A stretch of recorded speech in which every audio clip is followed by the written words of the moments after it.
Ahoy, Wonders, and welcome back to the table. It's time. Yep. The time is here. The time is now. You can't see me. My time is now. It's a franchise. Can't stop me now. Oh no, he's quoting lyrics. We gotta stop him. I don't. I'll hold him down. Oh boy, Zito. I think we killed Zito. But we haven't even rolled yet. I think that's. I Do think. you think it's just like 2 years, death by 1,000 cuts? Whoa! Whoa! Hey. Glad you could join us. Death by 1,000 rolls. Would have been better. Yeah. Do you think we've rolled 1,000 times doing this? Audience, if you're listening and have way more time. Yeah, color 12. What are we at? I was gonna say, Gly-Score, you watching? Count the number of rolls. Zito, you look Ravishing. prepared. The culmination of all of this weighs heavily on the... Oh God. I have a disclaimer. Oh, All right. Here we go. Silence time. I want everyone who's watching this stream right now to understand something. I have written a lot for this campaign. I have written a lot to get up to this part. But there is a part in this episode, and in this finale, where I want you to picture, say this pad is a wheel. There is going to be a moment where this just happens. We just dropped the wheel. I no longer will have control of what the fuck happens, where the story goes, who dies, who lives. I will have none of that control, and that fucking makes me terrified. It'll all be up to these little babies. This Alright, take the fucking wheel. thing right here. You see this thing? This is your captain at that point. RN Jesus has taken the wheel. I hope everyone understands this. Please know that going forward into this episode. So when everyone dies, it's our own fault. No, it was the dice's fault. The dice. None the of dice us were did. at fault. The dice are evil. Exactly. They're all Thank you. planning Now, these they're dode- really nice. Chessex. dodecahedronic bastards. Now, Ooh, not 20. give me one. Save them. You fool. We're gonna need that later. Can we bank it? What about a halfling? Oh. Is that a thing they get? Yes, Yes. halflings They can literally bank a just roll. re-roll. That's Yeah. pretty cool.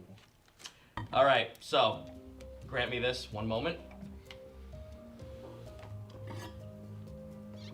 The old Catholic in me is having a moment. Cheers, my friends. Cheers. I know it's Coffee clank. probably mine's bad hot. luck to do it with water, but Mine's hot. I mean coffee. delicious Russian water. Shall we begin? Mm-hmm. You must part to the right chapter. I have so many notes, and I have a lot of numbers ahead of me. Pray for me, Chad. When last we left our friends, Aw, we're friends now. Final friend. our merry band of ne'er-do-wells, Morty.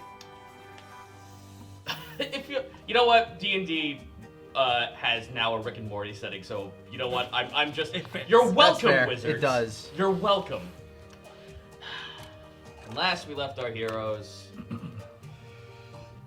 they had just met themselves up with the rest of the South Sea pirates.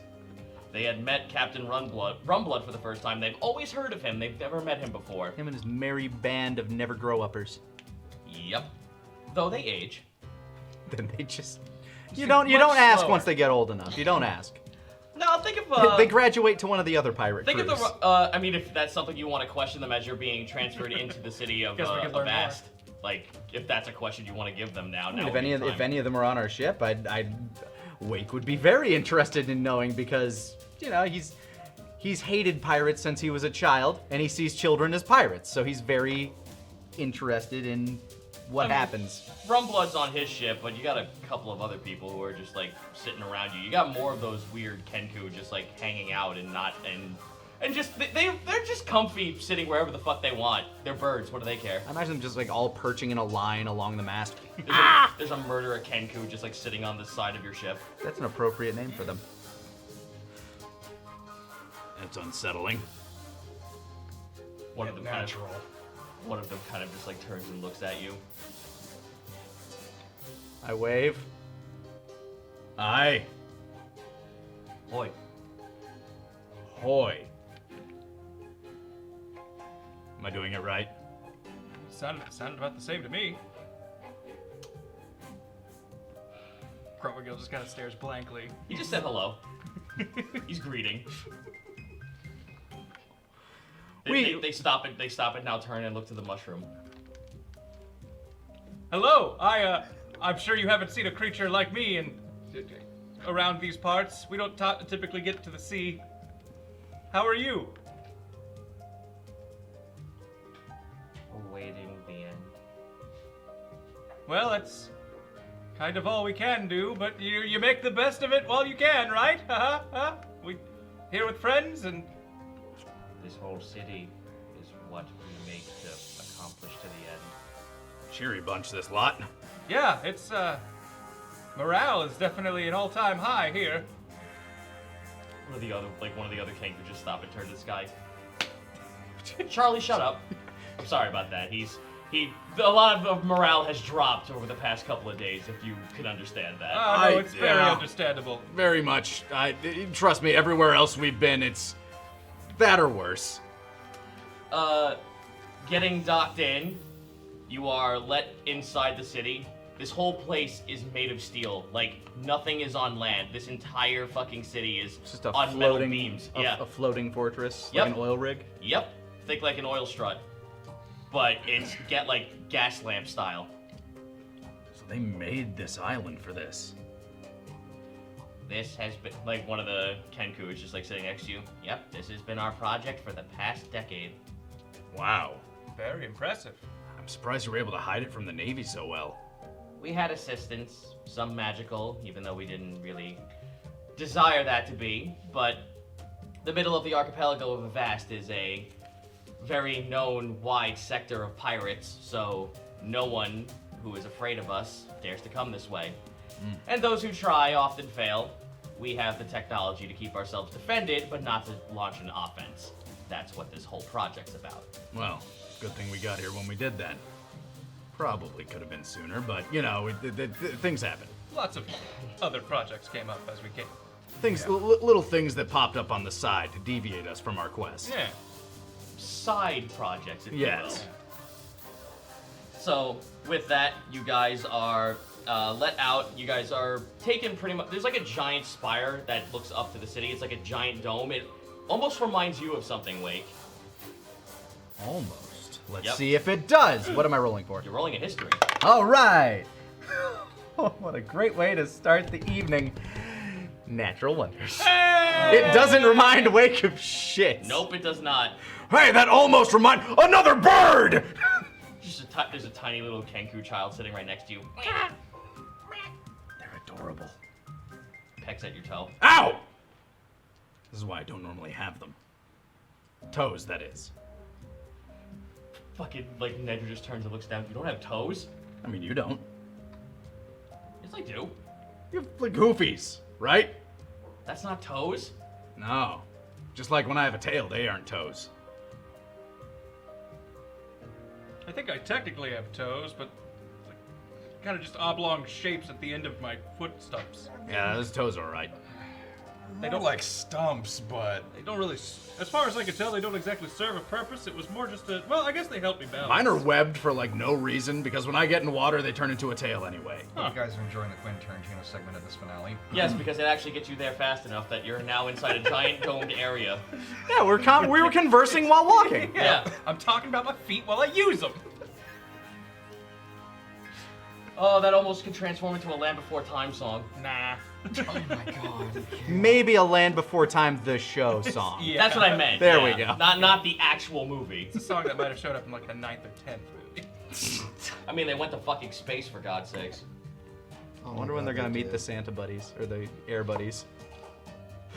Anyway. Oh, no. We are in the massive dome that I don't quite recall what it is, but man, did it look sort of familiar before I got distracted. It looks empty inside. It looks like the dome kind of covers an entire, like, strut of a floor that looks like there should be something here, but all there is there's a giant slit in the middle of the floor that you are now being asked to walk towards a circle that's in the dead center of it.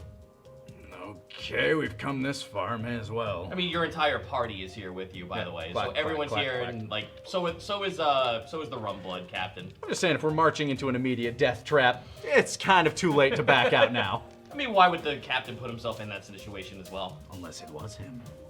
Anyway, we march towards the dead center of the the thing.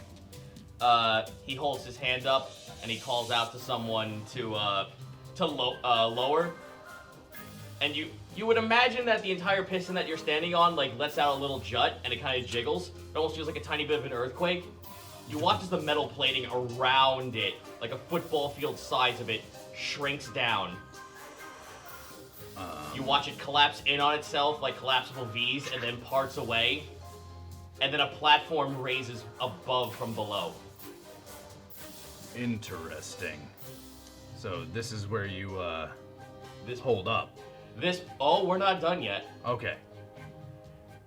The platform rises up. It looks like there's two platforms of struts. Two clamps from the side of the wall come in, grab it. The entire dome spins. And with that, there's a field that generates around you, almost creating a weird sort of plasma-like look. Ooh. And with that, a little bit of a Tesla spark expands from that little shield of yours. Oh, that's so cool. Do you touch it?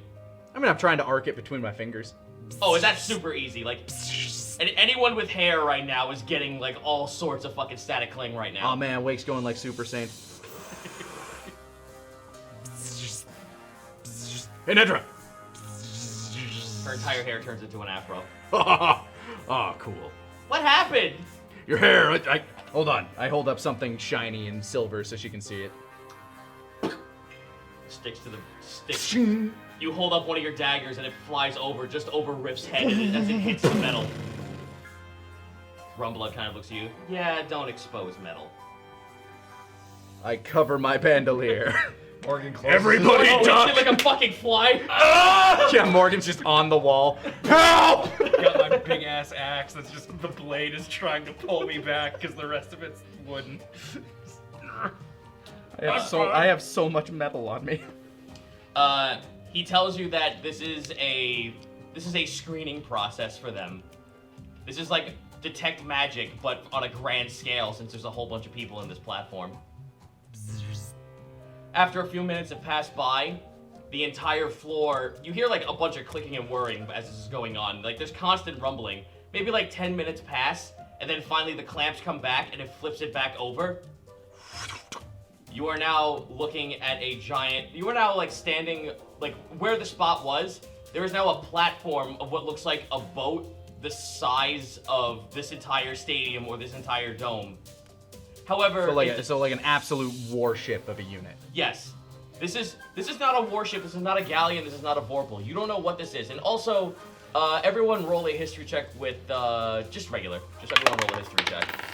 What the fuck? I joked about this before, Another but nat that's one. 2 in a row! Natural wonders. Which is technically an unnatural 0 for Wake. A 3. 11. Wake's busy trying to pry his knife off of the Will wall. I be the only one who knows anything about this technology? Yeah, The guy you- from the forest? Yeah, the guy from the forest notices that this thing doesn't have a mast. Stupid gun! Hey, Magnet! don't these sorts of things normally have masts? I mean, everyone that I've experienced. Giant dead plant life sticking from the middle of... You know, that's Spire telling me the lovely tree that they destroyed for this. Where's this one? I don't know, maybe it's unfinished! Oh god, this thing's strong! Rumblood kind of just like holds his finger up. You're partly right. There is no mast. Have any of you noticed some metallic objects out in the middle of the ocean as of late? I figured you would possibly know, considering you're a fish person. Yeah, we found like a ball that kind of exploded and something that looked like a cannon. Yes, that's one of our testing. That's one of our testing pilots. It didn't work. Or maybe it did. I don't know what your effect was. God damn it! As you guys walk over towards the ship, he kind of like takes you up to the second strut. I give up on my knife.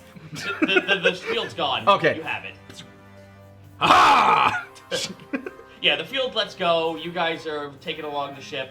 There is everyone from every, like all the major race crews are all here. Most of the people who are working on this ship are Tabaxi and Kenku. They seem to be the more primary, and maybe a couple of gnomes here and there and some dwarves. But that's the primary focus of all the people who are like shipwriting on this thing. Yeah, if we recall correctly, Lot's crew was kind of the one that was more like the engineering-focused bunch. Yes, there was more the Tabaxi. Yeah. So you're taken up to a room that is like a double door that escapes outside of the loading area. You turn as you turn around to look at the ship from behind.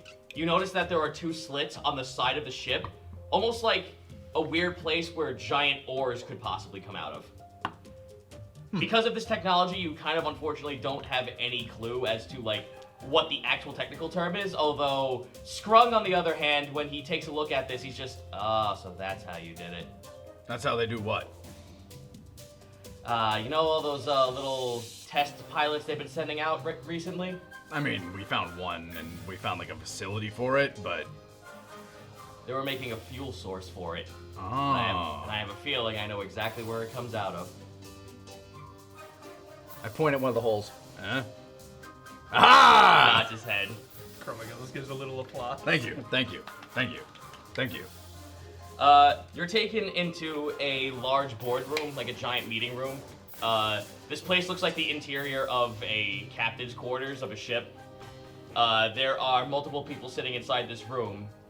There's Lot. You see Lot, you see Mead, you see, well, you don't know who this person is, but there's a woman with long hair and a very extravagant coat with what looks like a floating fire spirit right next to her. She survived. Interesting. There is and there is also a Oriental, like, plate armored wearing Kenku sitting at the table looking over a couple of plants, and Lot's kind of like bowed over. Just like, Lot looks like he's on like 7 cups of coffee right now as he's like looking over all the plans with this Kenku woman. Mead looks up and sees sees everyone else coming in. It's been too long. Far too long.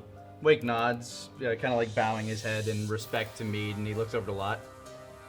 Lot is too busy looking over the coordinates. He's looking at a giant blueprint that covers the entire thing. It almost looks like a sea chart. I walk over to him with another set of blueprints that have been probably weathered and horribly water damaged by now, but I kind of set them by him. Something you might be interested in. I got this off a, He like stops you before getting close to you, before you get close to him. sun cannon. Wait a minute. Just wait a minute. Waiting. And then this calculation here, and then this here, and then he's like talking to this woman. This woman, the Kenku woman, is way shorter than him. She is decked out in crazy plate mail. Like you like envision trying to put a blade through that, and it looks like it would just break the blade in half. And the entire front chest of her plate, it looks like an Oni's mouth. Impressive set of armor, Wake says inside, because he doesn't want to interrupt Lot yet again. Yeah, Mead kind of like turns to you and just like nods his head, like, let him do his thing. I'm gonna fold this fucking blueprint into a swan. What would I add to this? That'd be a performance check. Performance? Alright, that's still a -1. So a 13. My origami sucks. There we go. Bah! It's basically a balloon animal dog. Oh my god, I was about to And I say set that. it on the table. It's a rolled up hot dog. Yep. I made a snake. I walk away.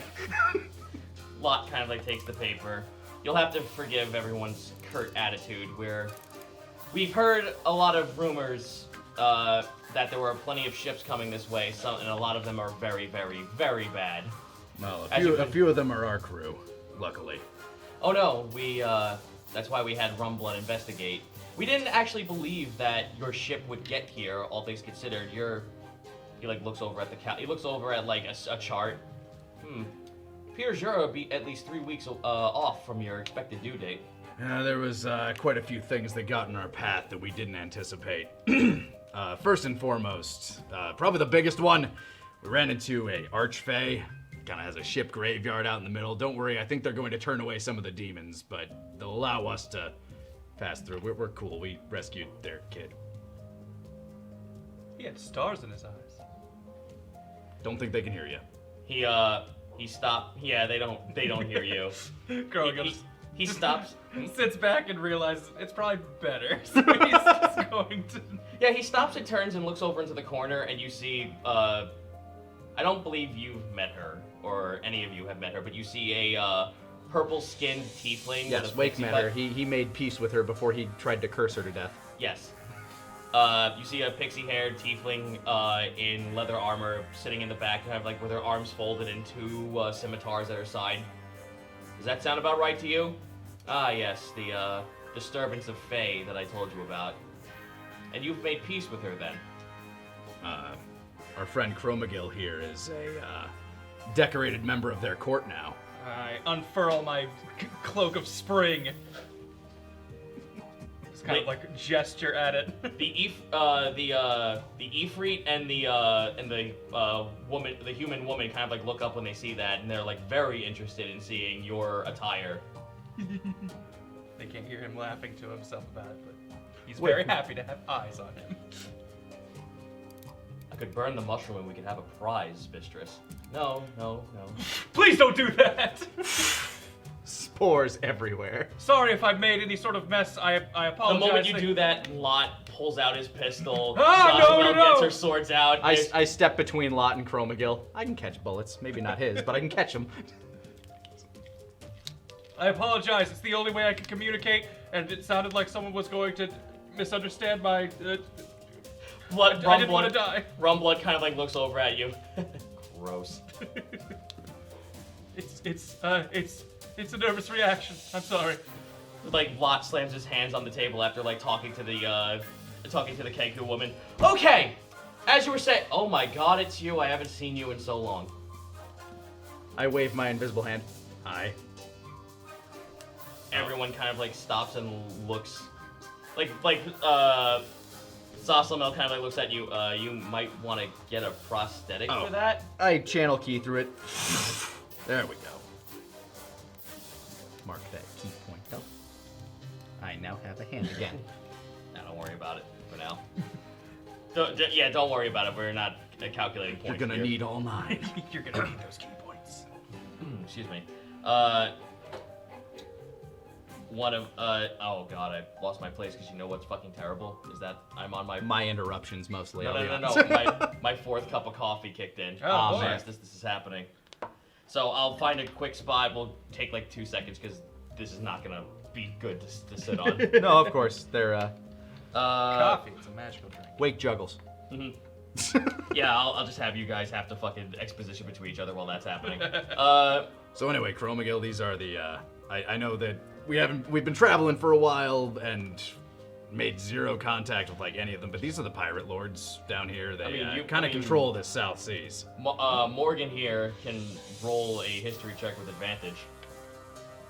He was a Navyman. Yeah, he he- probably heard some of the tales. That one over there, I point to the tiefling. I thought she killed my village. I was wrong. Let's see. History? 19.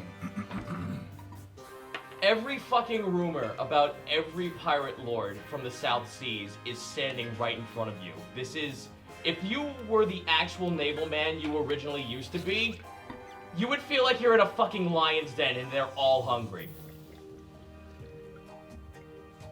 Well, I'll be damned. Rumors are true, every single one of you.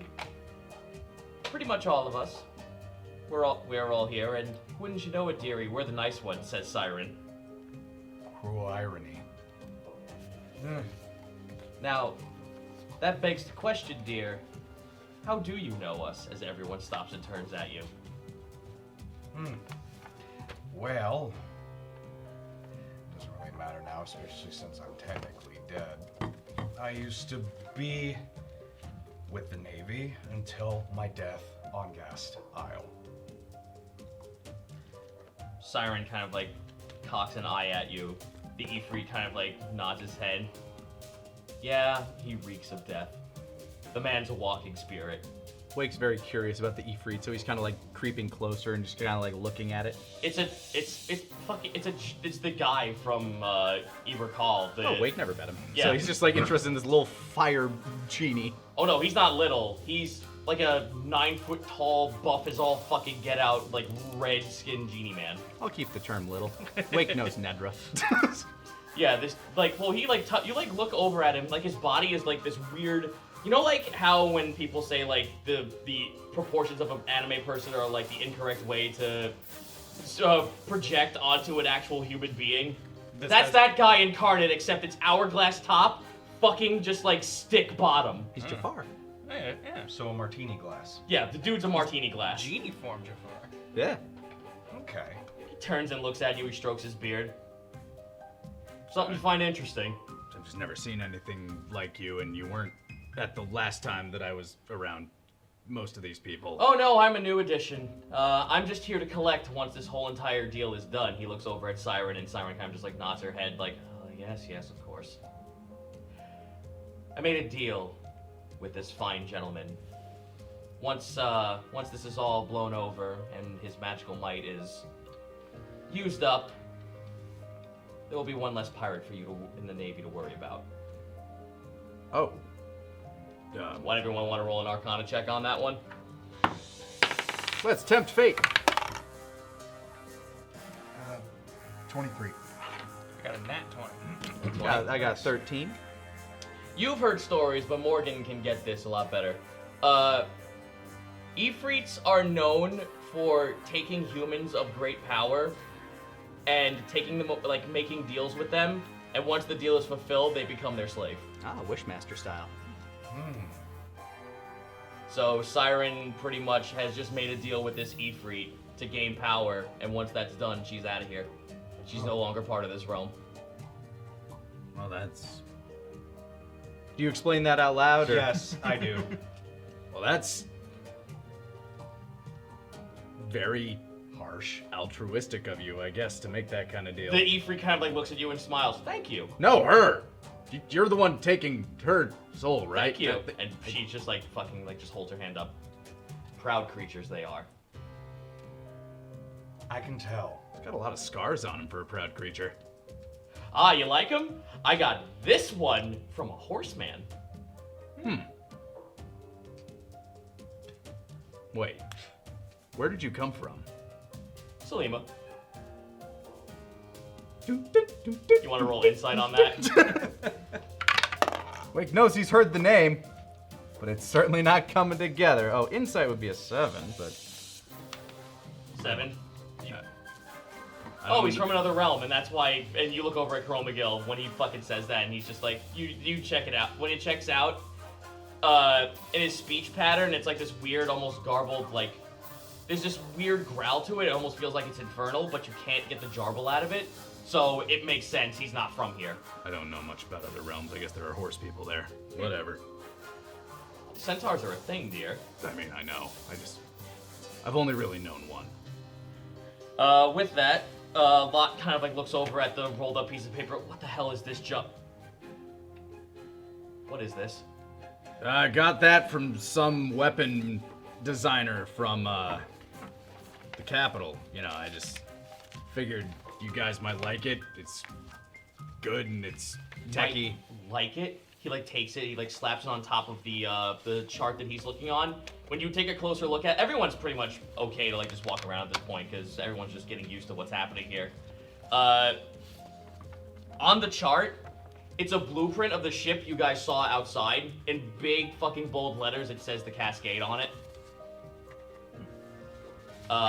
There looks like there are these weird protrusions on the side of it. It almost looks like there's a giant gaping hole and a circular piece of metal This has no fucking bearing on anything you've ever seen before. Engines in this universe are weird. Like, you've never, like, the only time you've ever seen it is someone probably using it in a forge and maybe some, like, piping for, like stoves and shit like that. Like a boiler. Yeah, like a boiler. Like, the highest amount of tech you've ever seen is a gun or a boiler. Yeah, Wake's not even following the fact that these blueprints are the ship, probably. Just looking at it. Yeah, Lot takes the bit of the cannon blueprint that you had, and he kind of, like, slaps it on the front of the ship. Wait, Lot, so you're all here. Do you have the item? Oh, yeah, that. Pull it out of my satchel. The This thing. Ifrit kind of, like, goes to grab at it. You stop! Siren takes out, like, she, like, holds her hand up and she materializes a very large, familiar, like, moray eel that bites down on his wrist and fucking slams his hand against the table. I was about to do that too, but that works. You hand him the scarab. Yeah, I hand Lot the scarab. Everyone kind of, like, looks at it. The Kenku woman who's now, like, sitting there, she looks up at you. She's now interested in the conversation. I'm not gonna pretend like I know how to speak Japanese whatsoever, but she speaks it to Lot. Or, like, an oriental version of this. Nan desu ka, Lot-san? Yeah, so her and Lot start beginning to speak in this language. You're understanding it perfectly. They're speaking in Earth realm terms, so Yes. I'm still getting it despite not knowing the language. yeah. So I'm gonna But go it's ahead all and- going over my You're head. getting I'm this. sure. You're getting the subtitles. No, they're now talking about having the capability of merging this. It's going to take time to actually make the cannon, but with Zaslamel and with Siren's help, they could somehow rig this cannon up to fire energy that purely is created from within the scarab that you have. Wait, it sounds like they really like this blueprint and scarab you gave them. Oh, good. I think they're gonna like it. I mean, one of them was the mission. The other one was just, hey, bonus. I mean, I really hope it works, because I do not want to live in a world full of demons. No offense, Nedra. I mean, you know what it Zaslamel is. kind of like looks at you, and I'm taken. Wake just kind of nods awkwardly, as their last meeting didn't exactly... Yeah, she like grins devilishly at you. Like, she's got like a fucking cheek-to-cheek curled, like, fucking toothy grin. Again, she's a tiefling. You don't know what kind of tiefling she is, actually. That's a thing that no one has ever asked. Wake just knows that he's still having a very hard time shaking the feeling that he murdered his tribe. So... So I have to really use that restroom right now. So you guys go ahead and, like, just talk amongst yourselves as Lot kind of, like, puts you to the side and says, like, just give me a minute while he, like, starts talking to, Kinsey, which is the Kenku woman. Because from your knowledge, you pretty much tell everyone, wait, who is that? That's Kinsey. She's, Eel's Gape's, pirate lord. Alright. She's the furthest continent pirate lord on the, eastern side of the continent. It's quite distant. So go ahead and have that. I will be right back. Yeah, so, that one over there, I point at Zaslamel. I'm pretty sure she was there the day my village got slaughtered. The human one, the one that trained me in my ways. Oh, Yeah, the one that Sheldon and I came from. have you mentioned this? I mean, for the longest time, I was consumed with revenge, just trying to do anything I could to get back, and then finally we had a meeting. Actually, the last real meeting I had with my former crew. We sat down with a lot of these lords, and they clarified that she showed up sometime after the incursion to try to make peace, but I had already fled by that point. So this entire time I had tried to seek revenge on somebody that didn't deserve it. To this day, I still don't know whether they're lying to me, if she did do it, if they just want me to make peace. But I was so close. I had a plan ready. I had these monocles that were cursed by these. Do you know what a troglodyte is? I didn't either. No, I don't. They're like these lizard guys that live in caves, and these guys, they were cursed with immortality for eating unicorns. Oh, what's a unicorn? They're like horses with horns. Oh, Those are real. Yeah, actually saved a couple of them. We played Kick the Bloater Fish. But yeah, I had these monocles that were cursed with their gift, immortality, go figure. I was gonna slap them on her and then, haha, I showed you. Then she'd be suffering forever. huh. But I opted not to. I feel like Chromagale, roll a perception check real quick. Modified 20. Every one of your allies is here in this room, except for Slowbon. Hey, did anyone check on Slowbon before we left? Did we just leave him locked up and I forgot? What's a Slowbon? Says Lie. You said you left him in a hole. I mean, yeah, but They're all your allies came on the ships with you. So he was on the ship? He was on the ship. Okay. At least No way he was on my ship. No, he wasn't on your guys' ship. He was on the second ship. So you haven't seen him since you left Bluey Cove. Was he on a leash? I kind of like. Do I remember who was like on the second ship? Like anyone else who was there with him? Everyone from the first crew was pretty much on there. So like Barabbas, you know, had a tight leash on him. Okay. So the moment you say that, you just like look up and Barabbas is like poofed up, just like, oh, fuck. Did you like? Was he on the ship? Did he make the voyage here? Did you kill him? I didn't kill him. He was on the ship. Well, that doesn't. One does not necessarily mean the other. I didn't kill the things. Slowbon was his name? Yeah. Yeah, he's like a dog. Like they're trying to keep this hush, so everyone roll a stealth check to try and keep this to yourselves. 10. 13.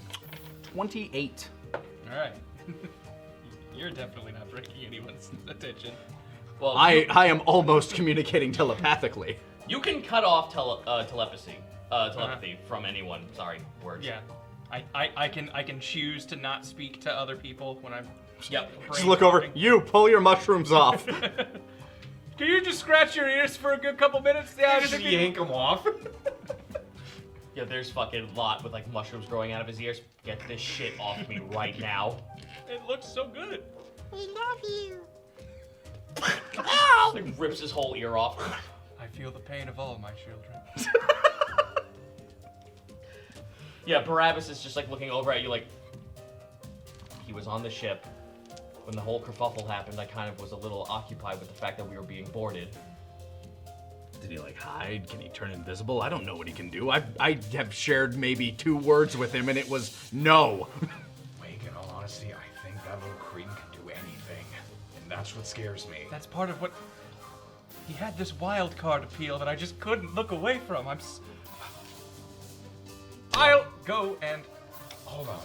Wait, don't you have something where you can like feel anything in the area? Morgan digs in his pocket and pulls out one of the chromatic rounds. I used one of my chromatic rounds to make a deal with Slowbon. Uh-huh. Maybe there's a way to call him? I don't know how demons work. Well, he's tied to you since you're the one who gave him the... I know, and I'm trying to figure that out. You want to roll an Arcana check for that? Sure. That is a 15. Just shaking the chromatic orb. Look, when was the last time you saw him, Chromagil? Excuse me. I saw him get on the second ship, and then You don't quite understand why you think this might work, Morgan, but start calling him like you would a cat. Oh, that'll never work. It's a cat. The chromatic orb floats. Hey, little one. Barabbas like goes for his shield, but he's like, no, it's fine. How'd that weird field thing not figure him out? Maybe he wasn't there. Maybe he just came. He's got a lot of things going on here. What? I trust him less and less. What do you want? I just tug. Didn't you say that there might be a spy here? And he was able to get through that barrier? Yeah. I thought he also said that it was from somebody that was like not a part of our crew, but a part of one of the. Oh, you think they maybe let them slip? But they're here, Wake. I think it's more if Slowbon has the power to trick these devices. Certainly, this spy does too. Yes, Would the Slowbon runt maybe of the have- pack, Wake. Well, would Slowbon maybe have the ability to sniff out his brothers? I'm assuming I would so. hope so. So maybe you should set him on that. He's your pet. I was going to talk to him. All right, do that that sounds right good. now. Hi, everybody. We're just huddling over here for no reason. Are you fucking real? Who Yes. or what? Mean, noticed? how could you roll a 3 when you have a plus 12 in perception? Yeah. Because a 3 is still You know, it still is 17. He's too busy. Every other one of the pirates is too busy looking over the plans. The only person who's kind of eyeing you right now is the Ifrit and Zaslamel, who's slunked off in the corner. So there's a lot of you to hide behind while you're having this little private conversation. I make note that those two are looking. All right, I think we're good. Just have them do it. Okay. I mean, the Ifrit kind of like looks at you, just like folding his arms. He's like smiling and just like sitting like he's sitting a folded leg floating up in the air. You want to roll an insight on him? I mean, I can keep trying to read this mysterious creature. Insight's one of the things I'm okay at. 19. He knows exactly what the fuck is going on. He just chooses not to say anything. I don't think he gives a shit, so that's fine. Oh, well, that's good to know. All right. All right, Romeo, let's do this. Gripping my silver tongue and giving myself a +10 in persuasion. Sloban, I need you to listen to me, and I need you to listen very clearly. You said that there was a spy among these ranks somewhere.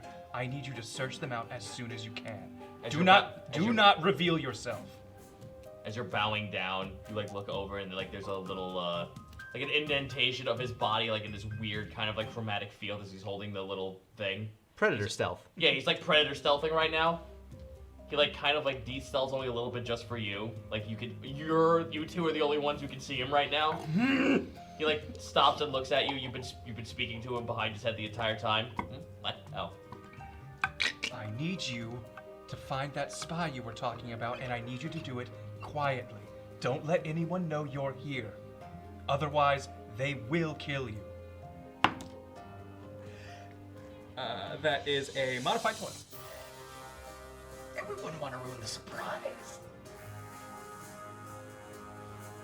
I'm gonna roll persuasion. I'm gonna actually roll an intelligence check for Slowbot to see if he actually fucking. Yay, -5 or whatever.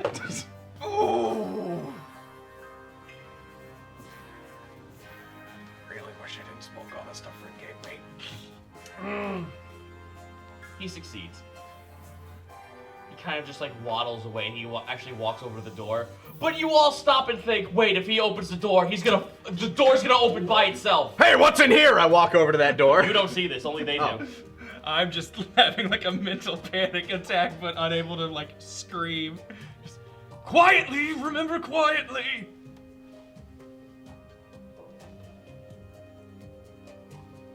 You watch his entire body like burst into flames, and it feels like this fucking intense heat just like coming out of nowhere.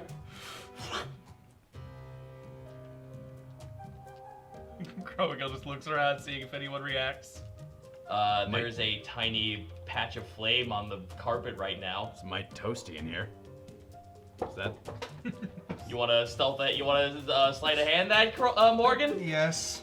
Yes. 9. He's putting it out with his shoes. Slide of foot. All right, I'm gonna roll something here.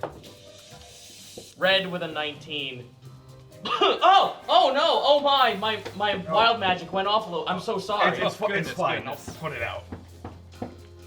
The Ifrit kind of is just sitting there looking at you all, like just chuckling to himself. It's funny for him to go like, is that my cousin Slova?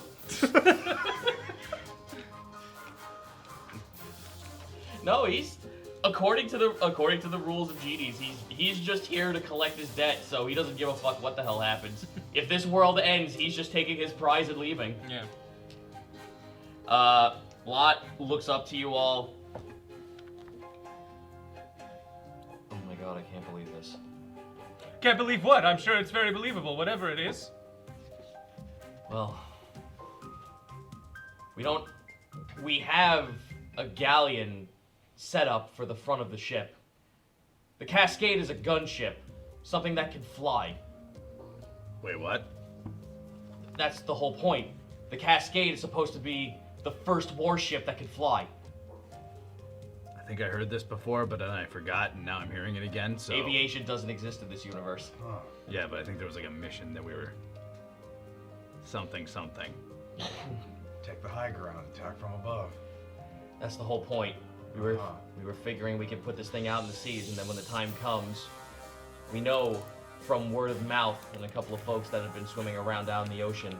We have a few of our folks out there, and I believe that one Mary May, the one sister that you knew from Wright, Yes. She's one of our lead intel operatives. She's been out there watching over the ships as they come in.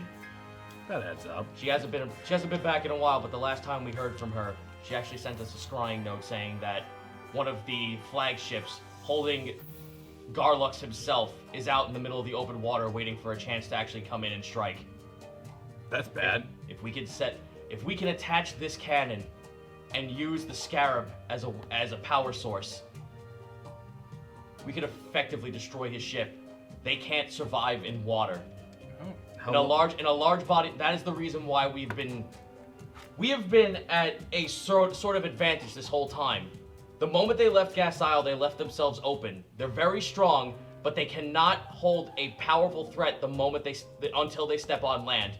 If they land right into water, it's a foreign object to them. They don't belong in this realm. The moment they enter in an entire source that is non-existent to them, it's a chance to actually just throw them back. We don't have to kill him. We just have to throw him into the ocean. Man, did they choose an awful place to invade. That's the whole point of the invasion. It's to open the way for them to get here. Well, Attack from the north, have the Navy strike up to the north, lower defenses, and then slip in unnoticed into the south. so all we have to do is scuttle their ships. I don't know how long this will take, but if we have a few hours time, we can have almost the entirety of this entire complex's manpower diverted to just putting this cannon on here. It will only work once, but with this power source, even if it destroys the cascade, we could wipe out Garlux and send him back.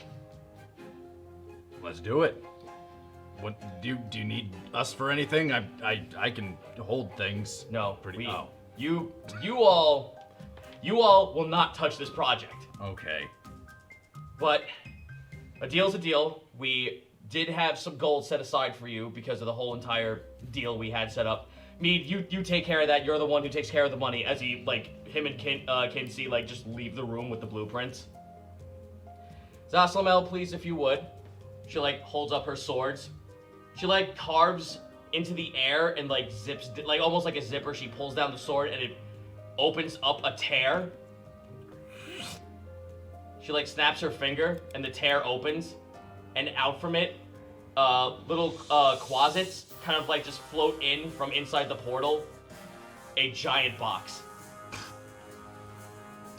And then they go back inside. She closes it up with a snap of her finger. Here is your prize for a job well done. A little bit late, so it might not have everything, but you're welcome to stay here as long as you need. You're welcome to any provisions we have. Take a rest, knowing that you did a good job. And we'll let you know if we need you for anything else. By now, you're all pretty much done. Wake nods but walks over to Mead. Look, I know that I was simply supposed to deliver something. I was basically a carrier for you, but I didn't come all this way. We didn't come all this way to sit this out. I understand that. I understand that you're in so deep that this is now a part of you. I understand that, Wake, but there's really nothing we can do until we feel the cascade is ready.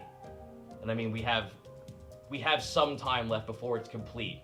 Take this time to rest if you want. Mary May kind of busts in through the double doors. Oh, hey, there she is. The flagship is almost here. Oh. Look at the sky. She turns and looks to outside. Everyone runs out. The dome has a little bit of a transparent opening. Wake looks It out. is bright fucking red outside. The entire sky is a crimson. Wake has flashbacks. Yep. To anyone who has had any sort of trouble past when it comes to the onrush, this fucking immediately puts any of those memories back in your head. This timing is not good. Nope.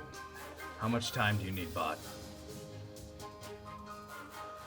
I don't know how much time do we have left as everyone turns and looks over to Mary May. Mary May looks haggard. She looks like she's been flying for hours. There are fucking molted feathers from her wings. She kind of sits up, taking a thing of grog from the side, and just chugs it down. Oh hey, my husband's here. That's nice. before the end of the world happens. Barabbas just grabs her and holds her up. I've been flying for 2 days straight. An entire armada is on this way. Resp will be here, and then followed shortly after will be Garlux. He's the final ship that will lead in here. But the armada will be here within at least a day. We'll try to buy you as much time as we can. We'll form a blockade with whatever we have. You gotta get this ship off the ground. That appears to be our job now, says Mead, he's looks fucking pale. Everyone here except the fucking Ifrit is just like, get paid. I'm gonna get paid. This is my payday. I'm getting my shit today. Everyone else is just fucking pale-faced. Mead kind of looks to you. Well, are you that eager to give us a little? Are you that eager to throw your hand into this then? What one I have left. Well, what about the rest of you? Chromago kind of stands up tall. I've spent my time traveling this world and learning all about it. I'm not going to let someone destroy it. And you, dead man? I just want rest. And if Oh, you're not getting it. You know this. I know, but if helping you all will get me that rest, then I'm game for it. Everyone else, I'm gonna roll. Scrunk. I was gonna Peace! Yeah, Scrung throws his hands in the air. Deuces. I'm gonna stay here and help with the ship. Honestly, he'd probably be better at that. Most of the crew's kind of just sitting there looking at you all well, it's the end of the world. We have nothing else better to do, and we feel a wee bit capable. It's Friday night, end of the world, nothing better to do. Let's Nothing go. better to do. No, everyone's taking this very seriously, but they wouldn't be here if they didn't feel that they weren't up for the challenge. This is our Pacific Rim monologue moment right now. Pretty fucking much. So all of you have at least maybe 6.5 hours before, maybe 6 hours, maybe 6 or so hours, a long rest at least. You have a long rest to do whatever you think needs to be done, to get any provisions you need, to set up for the upcoming battle. Mead says that he's going to set you all up with a galleon so that every single one of you will fit on there. They're going to have you and all the South Sea pirates, whoever has a working condition warship, to go out and face the galleon. Mary May unfortunately tells you, I don't think that'll be enough. With what we have here, we're not going to be able to withstand everything. Look, if we can find a cove of some sort, just something that we can at least get a line of ships, something to They're slow not them coming down. from the cove. Where are they coming from? The dead center near the canal. Shit. That's why you're only getting a long rest and then everyone's fucking just moving there. The Armada, everyone else in the Armada is gonna move towards the south end of the canal and get ready to fucking fight.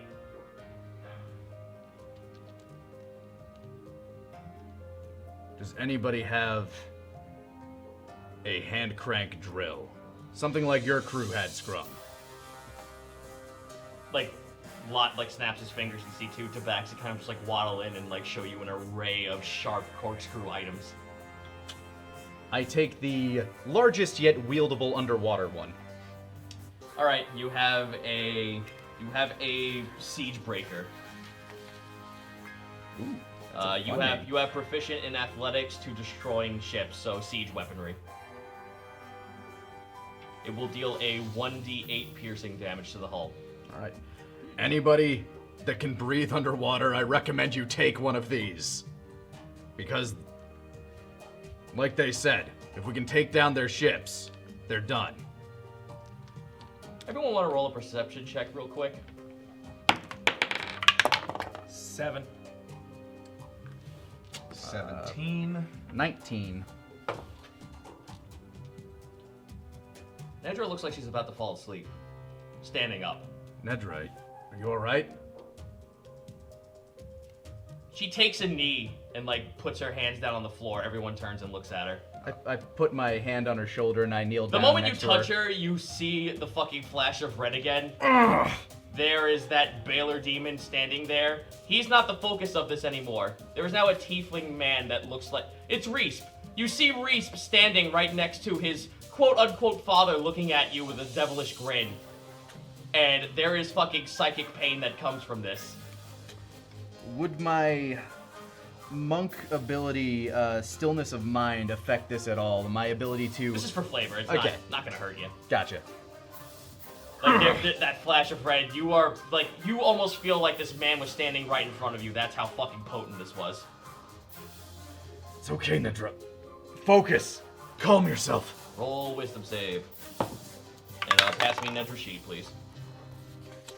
Now, would my stillness of mind affect this at all? Yes. Does this have something to do with fear? Because I can undo Yes. that instantly. Yes, you can. All right, as an action, I'll do that, but my wisdom save is a 19. Nedra nat 20s. Through sheer ignorance, she's just like, no, this is not.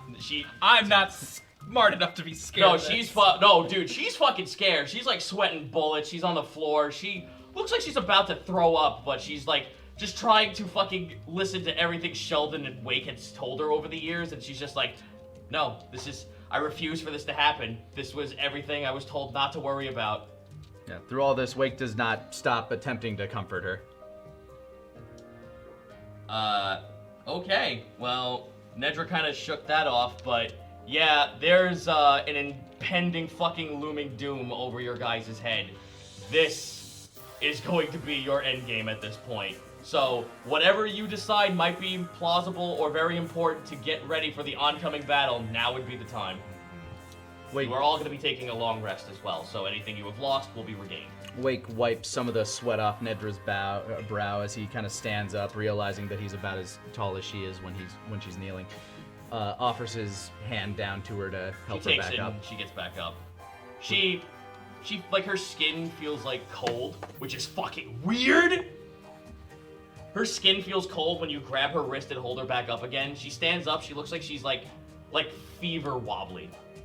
This is everything we prepared for. I know you're ready for this. Well, I'll give it my all. I mean, this is everything you and Master Sheldon taught me. Her voice is fucking haggard. She really looks like she's just like on day 5 of a fever. All right, you get some rest, okay? You're gonna need your energy tomorrow, because I don't know if it's possible, but by the end of it, you might be tired of fighting. There's gonna be a lot of punching for you. Oh boy! Oh my god! All right. Wake lets her put her weight on him, Great. uncomfortably as it is. He helps her get to a place to Barabbas, rest. like being one of the Barabbas and Onslow being the heftiest people here, help you as well. All right, let's get you somewhere to rest. All right, so with that, gentlemen, I need you all to decide what are you going to spend these next 8 hours doing. And Grobigal wants to figure out what's slow on. I was just about to say, just a quick. He's very worried about that, and it's like, okay, let's prepare everything and put this little anxiety attack to sleep and figure out where Slowbot is. Yeah, because there is still the spy in this facility as well. So, you two are going to be doing that then? Yes. So you guys decide it might be best to start looking for Slowbond while everything's going on. Every time you have been given access to get to the Cascade, you're always pushed away. Like, someone will stop you, whether it be a Kenku or a Tabaxi will just be like, no, stay away from the Cascade. Alright. Doing your second round around the facility, you feel like this almost sort of infernal dread kind of like looming like around you. It's like that same feeling you got when you peered off into the distance and saw Garlux. But it's very, very minute. It's not as big, but it feels like there's something gnawing at your soul for just a little bit. And that, for you, is every part of you. Not sure if it's the red sky or if maybe we're actually getting closer to Slowbond, but Or the spy. something feels infernal around here. You want to roll Arcana check? 11. 16.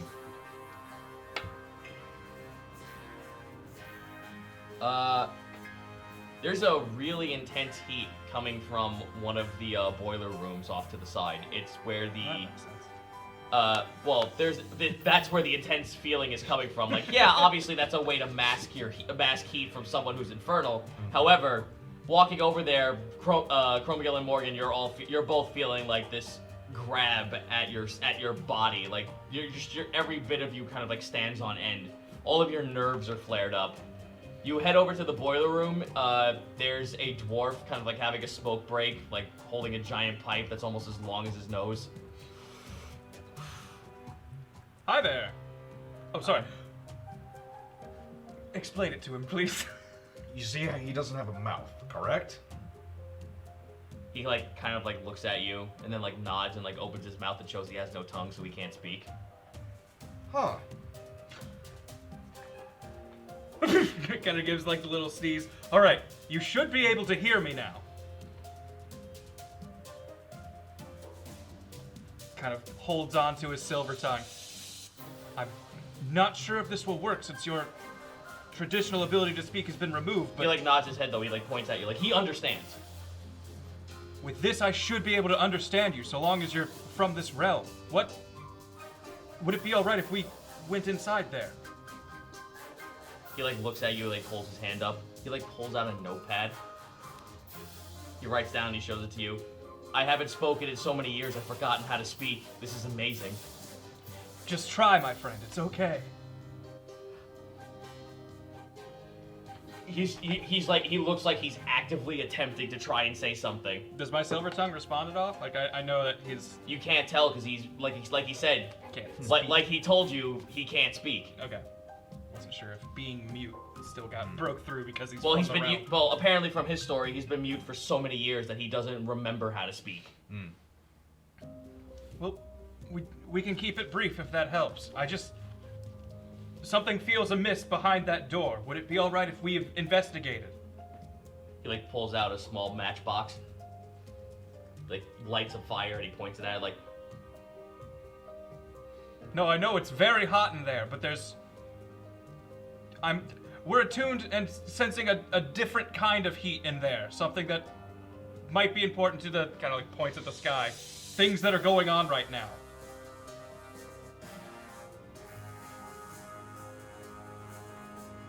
he like reaches into his pocket and he holds out a small orb. I reach It's for it. like probably like almost as big as the inside of his palm. It's giving off heat. Do you want to roll an Arcana check on that? Sure. That's 22. 22. It's like one of the main components of a blastic circlet. Huh. So he's pretty much using that condensed heat for something. What are you using this for? Yes. Take your time. He writes his note. Experimenting with flame. Magic items to produce flame. Huh. Well, we're picking up something that feels somewhat infernal, and we're just worried that there might be something amiss back here, and we would really feel more comfortable if we could look into it. Not part of the crew, can't let you inside.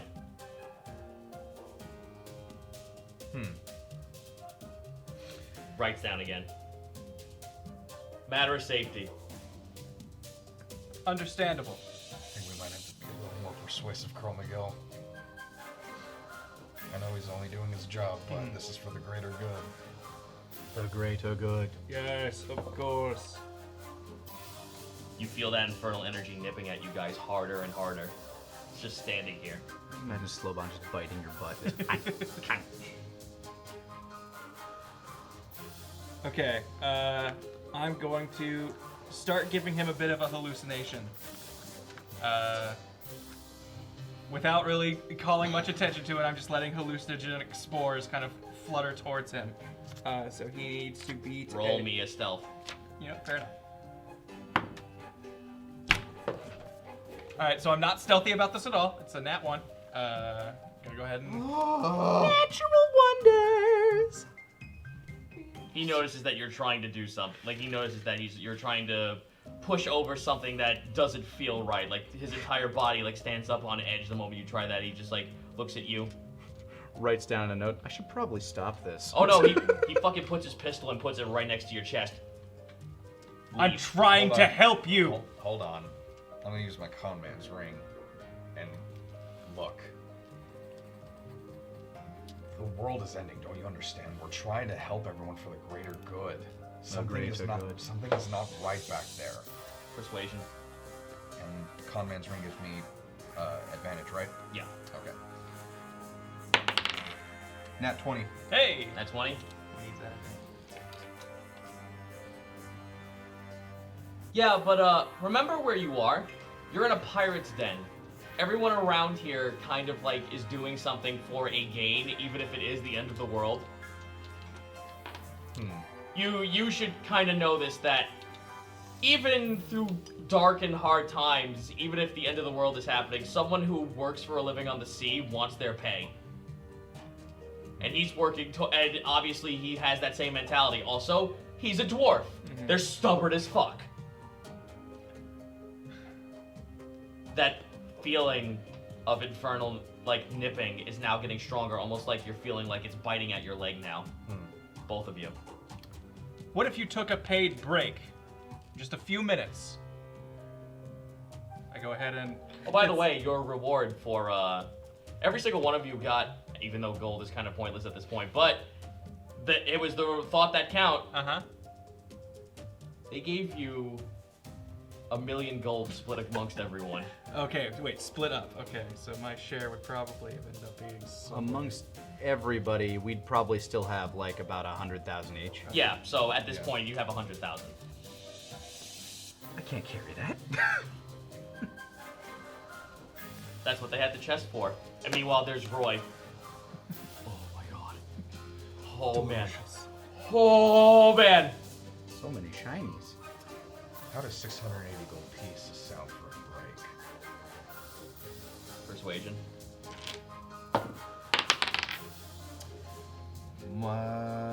Plus 3, modify 20.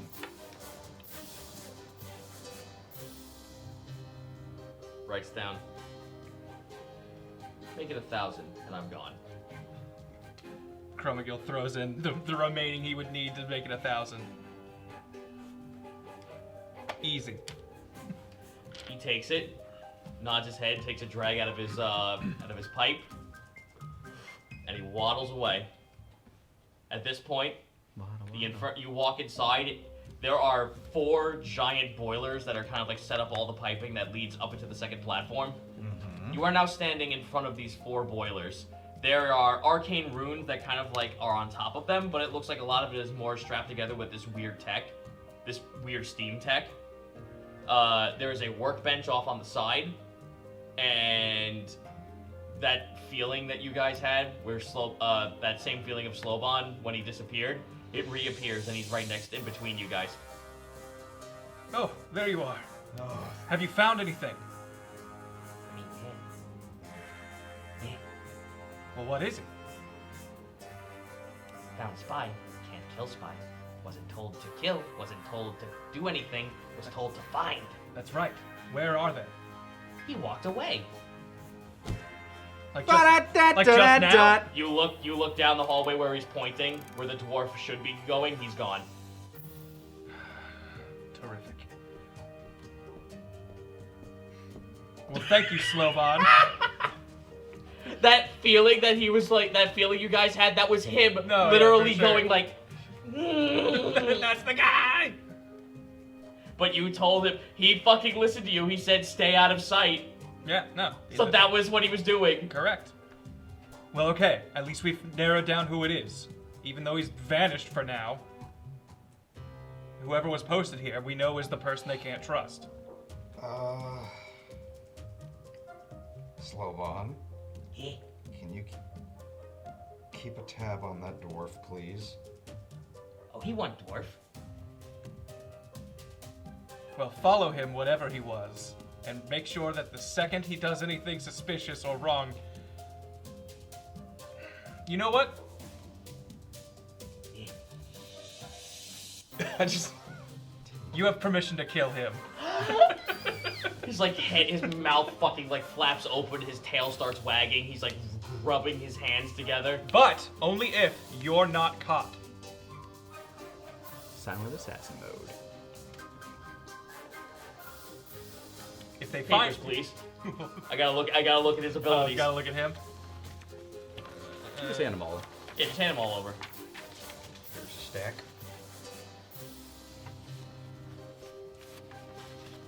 There are a couple of spells I always like to look at to be like, here, I know how to separate somebody from a from a melee. I know, I do. Slowbot know how to do this. Slowbot, hold on. Slowbot, be right back. You like watch him waddle away and he like fucking vanishes from sight as he goes around the corner. Okay, this might make things a lot worse, but at the very least, hopefully this demon will be revealed. And maybe killed.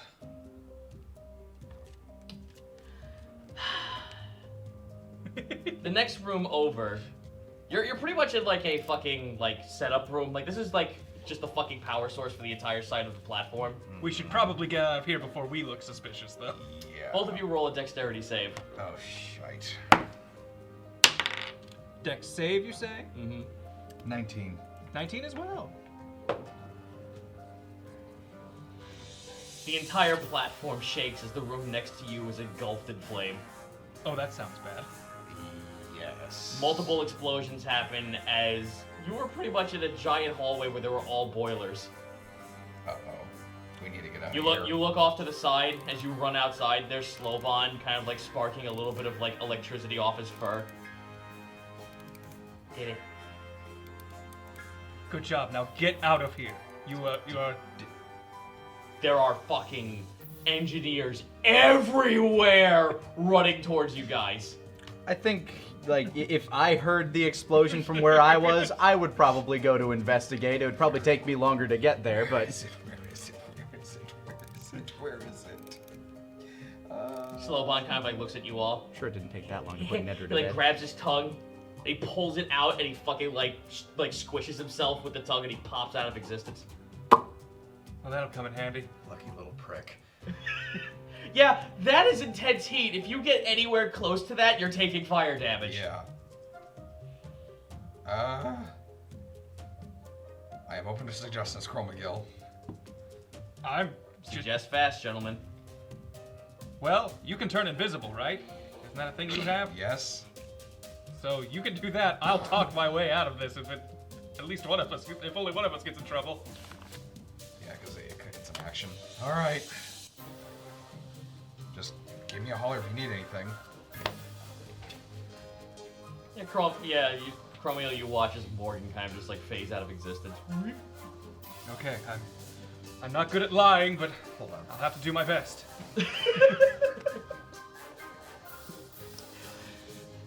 Chromagil just kind of like runs towards where the explosion is and just looks around panicked. Roll a con save. 21.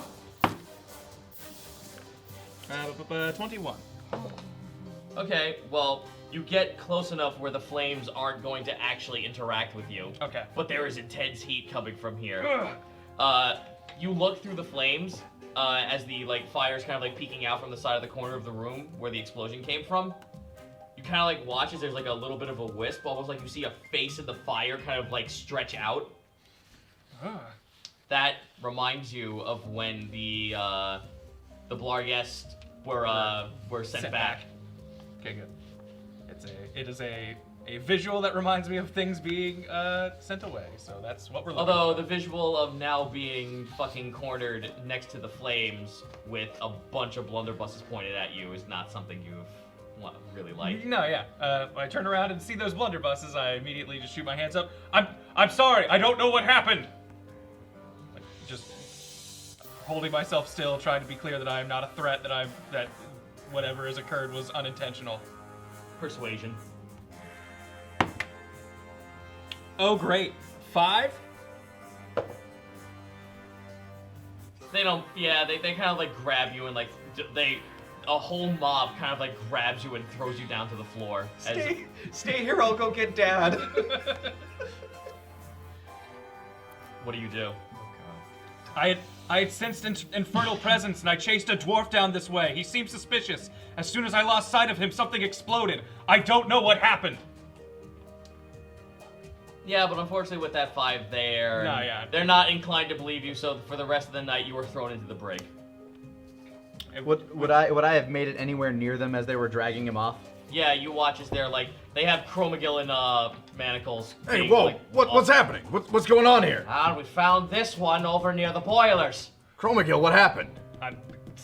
Who's tapping me? I telepathically communicate to Wake and not letting the others hear. I'm fairly certain we found the spy, however Slowbon did a sloppy job and I'm cleaning up for him. That doesn't answer a lot of things, I'll be honest. You say that out loud? We're pretty sure I'm replying to them as well. I chose my words. Yep. Ah, well, don't worry about it, lad. This one's not hurt. At least until we figure out what to do with him. He's going in the brig until we figure out what's what. Let them know that we had this intelligence and that we may have found it. Wake nods. All right, we're gonna need him for the morning. Don't do anything. He's. We'll have to make an example of him in case he ends up being the spy. We heard there was one in our midst. He was the one that gave us that intel. Be kind of weird for him to flush that out. Unless that's what he wants him to believe. That'd be really weird to. I also just arrived here today. If I was a spy for this area, I've been doing a terrible job. Persuasion. See, the problem is that all of this logic you're giving is very sound, but Yeah. you're giving it to the fucking grunt work. No, yeah, and also I'm doing a very bad job at articulating. 6. Look, I just got here. If I wanted to blow this up, I could have done it earlier if that was the case. I mean, He takes the butt of the gun and bashes you over the back of the head. ah! They're taking him away to the brig. I'll get you out of there. Don't worry. Just sit tight. I'm sure it'll be nice, wet, and dank for you. It's okay. I knew this would be a risk. Probably the most pleasant room you've stayed in a long time. For the remainder of your time, Chromagil, you are inside a very fucking a musty and damp fucking cell. Oh, I wonder when they sent me to the bad place. Meanwhile, Slowbon's sitting there on the seat next to you. Good. Look, this isn't exactly how I wanted it to end up, but I guess technically good job. Wake is using all of his energy to assist the engineers in dousing the flames and making things more manageable. Athlet, you know what? I do have elemental attunement if that. Yeah, that's fair. Make an athletics or acrobatics check of your choosing with advantage. Advantage? Because everyone here kind of like has been working around machinery. They have a way to fucking fix this. Athletics seems to make more sense, and that's still a 22, so. Yeah, you assist everyone. Everyone fucking like kumbayas and gets together and fucking puts out the flames. They're gonna send someone in there to investigate for the time being. Those weren't important, were they? We don't know. We'll figure out the damage in a little bit. It's one of many rooms. Alright. Wake goes and just for the rest of the evening, I think he's going to, I mean, he definitely wants to talk to Mead about what Chromagil had told him. Mead is pretty busy. They're over by the Cascade. He's like saying like, you go here, you go here. He's pretty much micromanaging everyone's time. But he's very easy to find. Everyone knows where he is.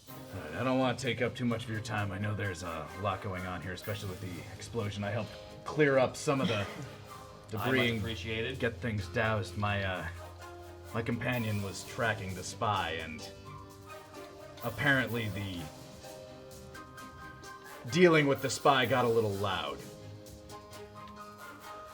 The only way to get rid of them was to incinerate them, and the easiest method of incineration You're happened to saying be... someone here was a Blarghast. I don't know for sure. I was not there. I don't know what type of spot. Where the hell have you been? I didn't get caught, did I? You what? Explain! I will. Okay. So what Wake is saying is Morgan Strong, by the way, Captain. Yes, I was there with Chromagil. There was a Blarghast posing as a dwarf engineer for one of the boiler rooms, and we sent one of our... Describe this man for me. No tongue. Could only write. He looks down. He looks down at himself, and he's just like, "Oh, I've been so busy. That makes so much sense. That man's been dead for 2 years." Kind of like you. You hear Chromagill in the back of your head. Anyways, the spy is gone. Baptism of fire and all. Unfortunately, Chromagill is not a social butterfly. That's usually my job. He's a fun guy, though. Let the man at least revel in a small victory. I'm sure he won't come to harm in the brig. Actually, I think he kind of enjoys it. Mushroom, dark, damp environment. That makes sense. The brig is close to the ocean. Oh. The salty air. Could do without that. So I like my water He fresh, he pretty much just says, "All right, look, thank you for your time. We'll fix the damages. The only thing this really did was kind of like impede a little bit of time, but it's not going to completely fuck over everything. Hopefully, luck be damned. Luck be damned. With a couple of rolls, maybe they'll be able to make this with a little bit of a fire going on and deter time from some of the workers."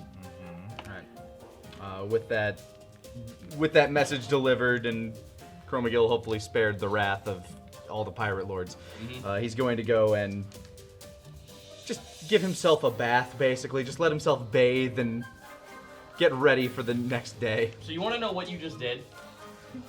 What have you done? I'm just gonna go ahead and say this since we're at the fucking end game of this episode. All right. If you didn't tell Slowbod to kill, he would have took out all the boilers. Okay. All right. Good. That would have hampered quite a few That things. probably would have slowed things down a lot. So let me roll something here. For the next couple of hours, most of the high-end engineers are gonna be spent working on the Cascade, while everyone else kind of like prepares for battle and gets their ships prepped. Wow. Oh, okay, nat 20. Excellent. They are able to continue their work without hindrance. Hey. Who needs And that? It was just And a I spray. helped. Kinda. so I think now actually we're gonna have a lot more breaks this time around. So let's take a break here. Okie Gonna dokie. take a quick break. We'll be right back after this. Welcome back to the tables, Wonders. Okay. Hours have passed. You've gotten your last bit of rest. Everything's fine. Like all your HP, all your stuff's here. Okay. I thought you were gonna say everything's fine. The demons left. Oh. While you were resting, the pirates actually won the war. It was great. Yeah, right. So, Just missed. you all are given a gunship for every one of your crew to get on. So your entire party is there with you at this point. All You right. have your own ship. They had enough room to just give you one. The whole squad. The captains of the captains are not probably going to go with you because they want to make sure they get the Cascade running. However, they're going to give you like at least a massive armada of their finest ships to help you out. We're there to soften them up so that the captains will finish it off. I get it. We're just loosening this jar. So with that, you all get on your own gunship. You leave the mechanical city. Takes about a couple of hours journey for the entire armada to kind of just like, you're not sailing completely east, you're sailing southeast. So like you're sailing towards open waters. On a very quiet ship as this calm before the storm is dawning on everyone. You know, that mechanical city was impressive, but I did not like being there. All that metal, just not excited. Well, good news, Chromagill. I'm not sure we'll be going back. Oh. Yeah, Onslow's looking at you, son. How's that good news? I mean, we don't necessarily have to go back in general. I mean, it's good news for him because he didn't like it, and who's to say You that all got once stuff with that foreboding stuff. You're getting a lot like the Wraith here. I'm just saying, once we're done here, we don't necessarily have to sail back there. There are other ports out there once we win. There we Riz go. kind of like looks at you. It's true, you do kind of give off a mighty grim expression. He knows. Yeah. He's got his coffee. He's okay. Ziak is just like, you get used to it sometimes. every now and again, Wake will pull out the spyglass to keep an eye on the horizon. Oh yeah, you're pretty much doing that because the only one who's manning the helm right now is Pliskin. He's driving the ship. It's like old times. He is completely uneasy about something. Like, he's driving the ship, but yeah, end of the world and everything, but it looks like he has a little bit more grievances than just the fact that they're sailing to their untimely doom. Wake's up there next to him on the deck. Something on your mind? You know exactly what's on my mind. Yeah. And it's on the ship with us. I look over to him, and then I look over at Riss. What's Riss doing right now? As of current, right now, he's looking at the sky, just kind of like looking over the side of the ship. He's kind of vacant looking at this phenomenon right now, but he looks pretty sullen about it too. Like, everyone's fucking morale's pretty low. I know he's been through quite a change since that underwater city, and I know it hasn't gotten easier since then. But I think in this coming battle, it'll be a lot better to have him on our side than to not have him on our side. You're looking at a guy down there who's... I don't know exactly where he's going or what he's truly capable of, but That just scares me the most. to someone like me, it feels like he's on the cusp of something that I truly can't comprehend. I mean, I've seen magic. I don't know exactly what he's doing. But I'm happier to have him on our side than against us.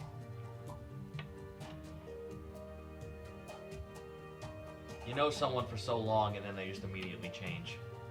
It's very hard. It's a very hard pill to swallow, mate.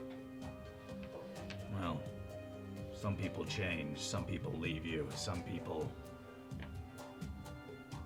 I guess, in everything, I guess that's just life. Nothing stays the same forever. Some people will change. I mean, you're telling me he like looks up at the sky and looks at you. Yeah. I've spent my whole life chasing the better days, the days that came before. I guess I never really knew what the better days were when I were in them.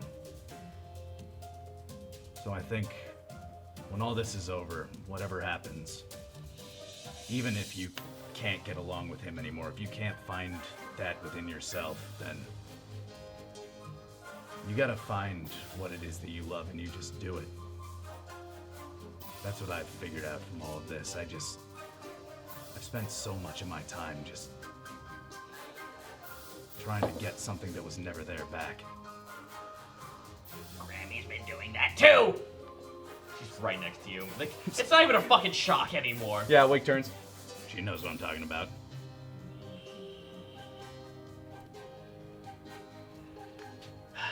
We'll get through this, Pliskin.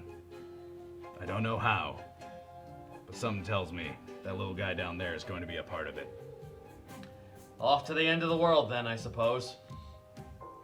I hold up, I still have a skin of wine. Indeed. I pass it over to him. Takes a chug out of it. He gives it back to you. I take a sip. To adventure. Grammy wants some. Wake passes it. you Wake, old wait, enough, young wait, lady? yeah, Wake passes it to the left. The wonders ride one more time. I can't taste this, but I'd like to think I know what it tastes like. No, it's still sand. Yeah, Gives it's it like, back. it's okay. It tastes like angry grapes. I haven't had those in centuries. I laced it with fish blood. Oh, that's why it tastes earthy, says Pliskin, as his fangs are coming in. Like, he's not voluntarily turning himself into a wereshark at this point. He's actually just, like, forming. Taste of blood. I figured you. Ah! I figure you might appreciate it a little bit. Like, he looks worried. He actually steps away from the wheel as he's turning. Whoop! I grab it. Yeah, he completely, like, transforms at this point. He, like, looks at himself. Awesome. I've learned to control that. That's not me. Is it the fish blood or is it... Wake pulls out his spyglass again. You can't tell if the sun or the moon is up right now. It's just this giant black orb in the sky. That seems familiar. I think we're close. Everyone roll a wisdom save. Okay. Hey, nat 20, so I'm fine. 15. 19. There is a sudden weight as you look out to the ocean, and you notice that the sun is now, or the moon, you don't know. It's just this black orb in the sky. You're heading directly towards it. Every time you look away into your perspective, it almost feels like the black orb is moving with it. It's like dead center in your purview of vision. And it's always hanging just above the ocean. Don't let it get to you. It's just one of their scare tactics. You look down at the water, and it's completely black like oil. God damn it. Hold steady. They're near. A couple of hours pass by. You are now directly south of the Emerald Canal at this point. I may have underestimated how close they were. So you're looking at your spyglass? Every now and again, I'll like pop it out, look at the horizon, make sure we're on course, make sure they aren't trying to slip around us. Seeing a bunch of ships. A few hours pass by, and you actually hear a couple of the bells ringing from all the other ships from behind you. They're spotting something. Like there's a bunch. Like you can barely understand people because they're so far away from you from the ship, but people are like screaming out, "Ship spotted! Ship spotted! Ship spotted!" Bring it down to half sail. I pull out my spyglass and I look on the. I look about the horizon. You see one ship, two ship, three ship. Any of these look like they are the flagship of the crew? Like any of these like look like it's a. They all kind of look commonly the same. It's all this really fucking like this reddish dark wood that's kind of like peeking over the side. They blend in with the background very. They blend in with the background so far. As the ships get closer, like there's more of them like coming over the horizon. Like you can't look left and right without seeing that another ship is just appearing and another ship is just appearing. They appear to be some of them are like not sloops, but they're like just a wee bit bigger, maybe like a frigate-sized ship coming over the horizon. As they draw closer, you almost get this weird sensation that like something around. It almost feels like it's raining, but you look over the side of the ship. It's like slow mercury rising as part of the water is like going upwards into the sky. I'm going to try to use my elemental attunement to try to grab some of that water and. Oh, like, it feels wrong. examine it. The moment you try to attach any sort of like resemblance to it or like try to use your key on it, it just feels fucking wrong. It does not feel like it belongs here. The waters are corrupted. Grammy, do you know anything about this? You know the ocean. This isn't the ocean anymore. What am I holding? She like looks at it. She looks at you seriously. The void. I set it off the ship. It just floats away. More ships keep appearing, until finally, like, there's a good chunk of them off in the distance, you can see them. Like, you look, like, from first glance, you kind of, like, see all the ships kind of, like, feel like you're about evenly matched, but you don't know how further back this goes. This is everything they're throwing at you. They are opening the way. They have stopped waiting. They want Garlux to reach the land, and they're gonna fucking get it. You have no idea what the flagship looks like. Maybe it's hidden beneath the entire armada. Maybe the flagship isn't there. Barry May had told you that Reef's ship was a galleon. It was way bigger than everything else you have seen here. But you still can't see it amongst the array of ships that you see. So far, all the ships have stopped. There's probably like a 600-foot gap between you and the armada. Your crew and theirs are just at a standstill looking out at each other. What are the range? What are the range on our cannons? The range on your cannons are 300. Okay. Wake steps to the front of the ship and just kind of like gives one more cursory glance with the spyglass. At 600 feet, I should be able to make sense of shapes on like the crew, basically. Oh yeah, you can see people. There is a lot of tieflings on the ships. That's up. There's a lot of bar guests. And every once in a great while, you see maybe something lumbering, walking around, like 2 more Gabrazu that are on the deck of the ship. At least each ship comes equipped with like maybe like 1 or 2 that like look like they're either captaining or being the quartermaster of the ship. All right. I think this is it. We're just here. We need to buy them time to finish what they're doing back there. Nedra hits the fucking deck of the ship on her knees. She's holding her head. Wake rushes over to her. Everyone else kind of like looks over to her, even though like Pliskin's kind of still keeping it steady. He hasn't been given the order to move forward at this point. Yeah, we're holding steady right now. They stop moving, we stop moving. I'm taking care of Nedra right now. The moment you touch her is the moment you see Risp once again in your head. Ah, defective one, and then your vision comes back. He's out there. He's out there somewhere. You just cannot tell with how many other ships off in the distance there are. He's watching. I can feel him, but he's very far away. He won't be for long. You hear the bells ring off again. I look up. Come and starboard, something else! I look starboard. Everyone roll a perception check. My spyglass, do I get any, Yeah, you get advantage. 19. 14. 22. There are more ships coming in.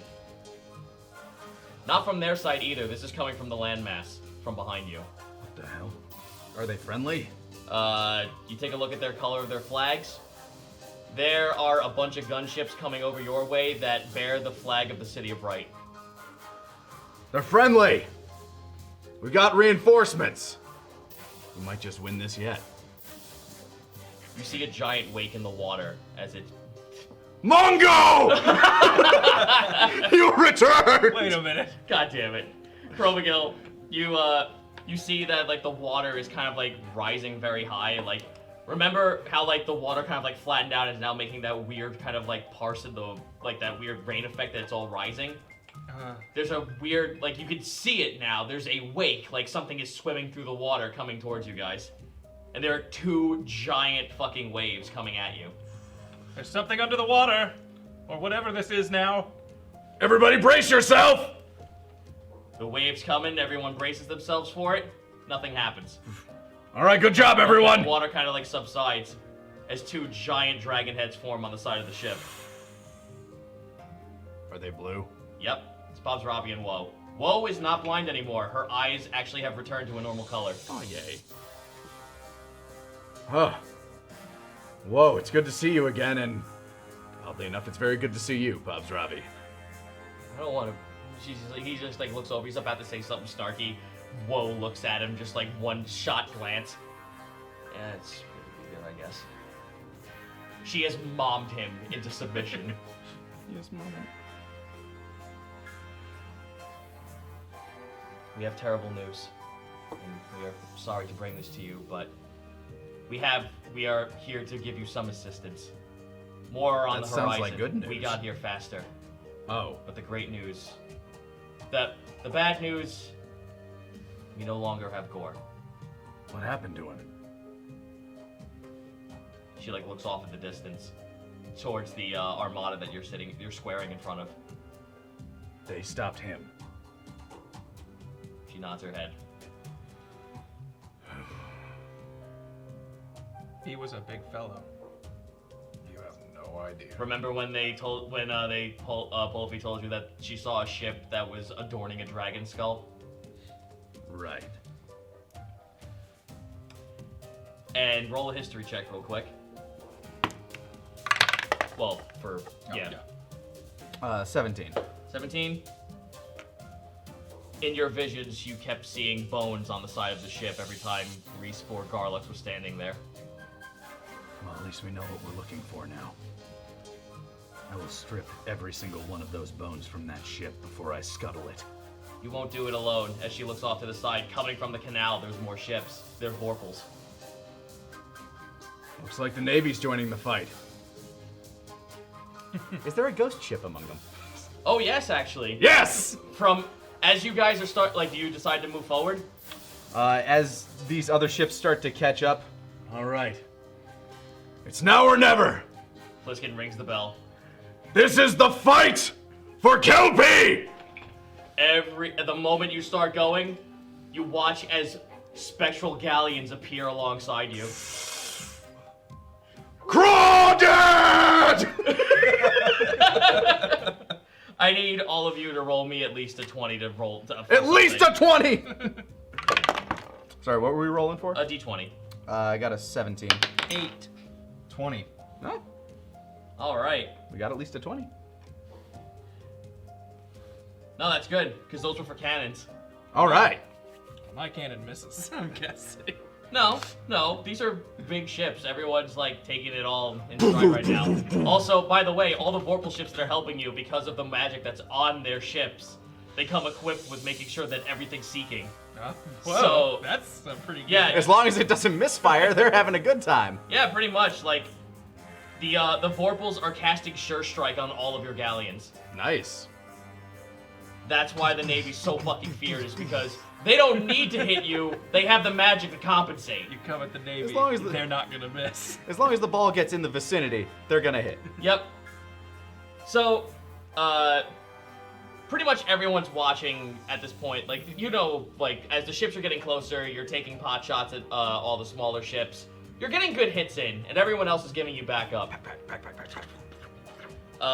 Couple of moments pass by as you're getting closer to the Armada. There's like, you're making a little bit of a wake you're making a small wake within the Armada, and there's like all the ships are starting to spread out so they can like gather their ships to ram into other folks.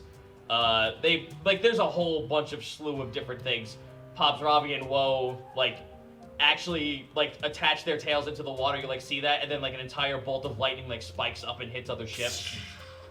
The ghost ships, every time they shoot a cannonball, it's not even a cannonball, it's a ghost's face. You're just watching as skulls are being fired at these things. We're gonna doot them good. Yep, they're dooting pretty hard. And everyone else on your side, all the pirates, they're firing what appears to be like all sorts of different elemental shots at the ships. So, it's pretty even right now. One ship is on its way over to you. Everyone roll a 1d20 once again. Here we go. 19. 6. Natural 20. All right. One of the ships is turning its side, trying to board you. It actually tried to ram to the side of you. You all have hands on cannons. Explain, gentlemen, how you take care of this. As we see it try to pull up alongside us. You see a bunch of bar guests like about to like board the ship by grabbing like onto the mast and like right over. Yeah, with the nat 20, I'm just gonna blast like square at the base of that mast. Okay. Just obliterate it, splinter it, leave them dead in the water, basically. Yeah, all of them like fall into the water, and you watch as like spectral faces like rise up out of the sea the moment they touch it, almost like they melted away. Well, it looks like the intel we got was right. They do not like the water. If you can call that water. I don't want to jump in it. Wade looks at the screw that he got. Damn it. Well, the dragons seem to be surviving fine in it. True enough, but they don't have to breathe it. Every time they use their breath weapons, when the lightning hits the water, it's like taking off a film of oil away from it, and then there's water underneath a it. layer getting split up. There's like this weird fog, like black ink layer on top of the actual water. That's kind of like pushing it down. You get in closer. Everyone roll a perception check. Okay. 14. 13. 21. Okay. Using your spyglass after taking care of the boarding ship, you look off to the side. You see that there is a actually larger ship a little bit further in, but you still got a ways to go to get to it. That's our mark. I pointed out to Pobbs, Robbie, and Woe. That ship in the far back there. That's our target. They start heading towards that direction, or at least like give you guys a little bit of a way to lead into it. But there are far too many ships for them to handle, so they are being like surrounded by everyone else and trying to dodge shots. So you pretty much have lost those two at this point. Yeah, they're peeling. I get it. Yeah, they're peeling out, and all the other ships are trying to converge around them because they seem to be the bigger threat at this point. I try to pass word to signal to the other ships to aid Pobs, Robbie, and Woe. Like some of the Vorpals behind us. Okay. The Vorpals... They got pushed back. Well, shit. Then some There's of the... not a lot of Vorpals to help. That's the problem. Then I'm going to try to have whichever one you can speak with the dead. Signal to the ghosts that they need to go help those dragons. Ghosts and dragons together? I mean, come on, that sounds awesome. I said play Warcraft 3. I signaled the. You ring the bell. There's whatever's there. The ghost gong. Yeah, like there's a couple of the more of a horn, but the yeah. Jolly Shark like ships kind of like sail next to you. Mm-hmm. Like they can see you at this point. What do you say to them? Who's ready for a good scrap, lads? Everyone on that ship screams out "Yo-ho" and they fucking just blast forward. Gonna roll for them. Oh, with a nat 20, you just watch as the ships graze past some of the other ships and then they just sink. Could the ghost ship like get?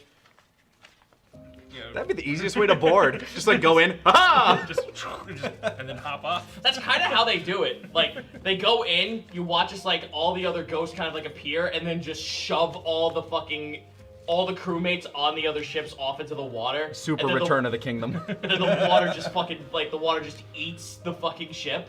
Let's make their ship materialize in the middle of another ship. Just, Let me roll for everyone else again real quick. And you guys are able to roll as well for more cannon shots at this point. Okay. Take an aim. I'm gonna 19. use a different D20. This last one's gonna be single digits every. Nat one. Oh no. Would you like some of mine? No, I'm just gonna keep rotating through mine. I have 3 D20s. One of these has to have a little luck on it. 16 on mine. 16? Well, unfortunately for that nat one, I gotta roll something here. No, go ahead. I accidentally fired a cannon at a Vorpal or something. One of the few we had left. You fired a cannon at Pops Robbie. Hey, sorry! Oh no, it's not a pong. It's a fucking explosive barrel, dude. Oh, we're firing explosive shots. I didn't even know that. Yeah, they didn't tell you that. Most of the cannonballs they had tricked out are rigged with explosives. Well, you beamed him. He's probably not happy. Mother! He turns and looks at you. His fucking like nostril is like on fire. Might wanna put that out. I'm sorry. Battle scars get girls! Persuasion check. 18.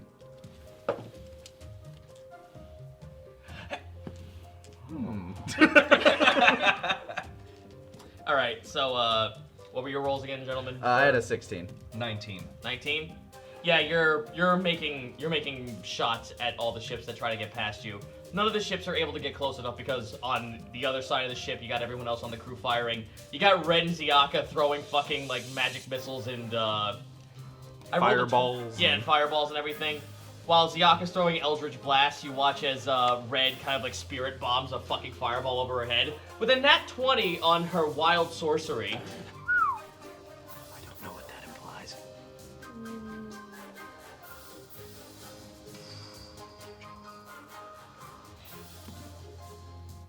Imagining the opening of Lion King. Yep. It's like a fucking sun beamed out of the ocean and blew and tore up one of the galleons. Good shot. Oh, I am glad I am not on her bad side right now. All right, roll another perception check. Oof. 3. Modified 20. 14. Ship's trying to make a port side turn to try and get away from the fray. You are one of the enemy ships? Or? no, the galleon that you're aiming for. They're trying to peel off! I look for any crews that might be able to head them off at the pass. The Vorpals you lost. You still have a couple of the. Yeah, they're engaged. Yeah, they're engaged. The right ships, the dragons are not engaged. The Jolly Sharks are no longer engaged. You have the right armada, and you have the Grand Design Pirate Armada still with you. All right, Grand Design and Right Armada still feel like they're good for peeling off the smaller things, but as we're sailing past the dragons, I'll let them know that hey, the ship that's marked with gore, They're trying to peel off that way. Could you head them off? You watch as a bunch of the folks on the right ships kind of like start heading towards that side of the armada. When they get inside, when they take shots, anyone like Morgan, this chills you to your core because every single shot they fire feels like it's a radiant bomb of energy. They have celestial firepower on all of their ships. That's their secret weapon. That's useful. Oh yeah. It's not so much damaging the ships as it's actually just taking care of the crewmates that are on there. They're taking way more damage than the ship is. So it's kind of like leaving ships like Barren. Yeah, barren at this point. Enough for you guys to like either swim around or ram through stuff. Which we continue to do. Yep. Roll one more 20, boys. Fail me not. 15. 7. 13. Chroma Guild is terrible with cannons. I mean, it's. You're too worried about making sure that you don't lose the ship and all the flashing lights from like looks like the flashbang like fires from Wake the is right trying ships. to admiral his heart out with his -1 intelligence, so. Yeah, with all the flashing lights from all the radiant shots, you kind of like miss the mark. Pretty. Oh shit, that went off. You on the other hand, Morgan, you get that fucking. Everyone else has had that weird sensation of seeing like an infernal beast before them. You feel it in your very core, and it's just out that way. You are almost towards it. We're getting close.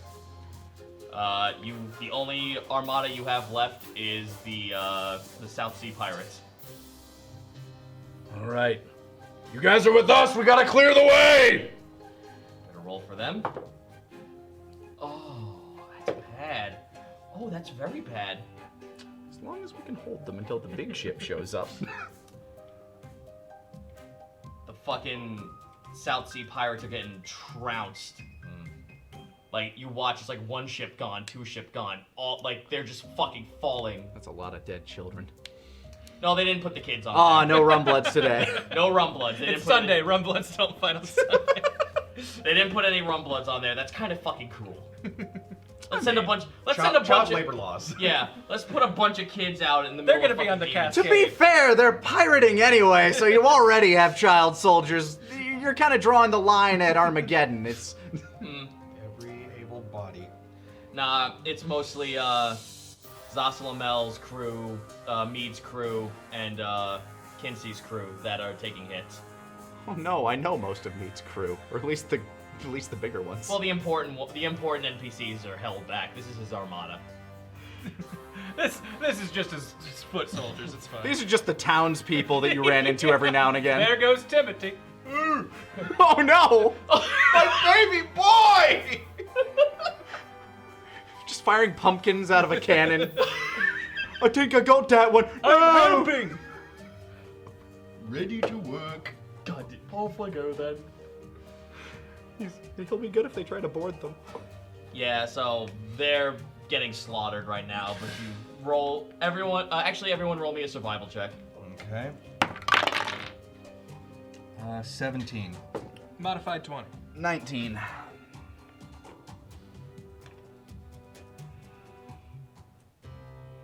With a lot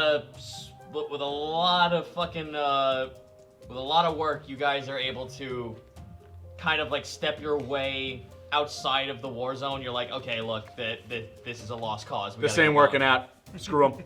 Yep. Ramming speed on that one. I need all of you to roll me a dex saving throw as cannons are being shot at by you from behind you. Oh, they're being shot at us.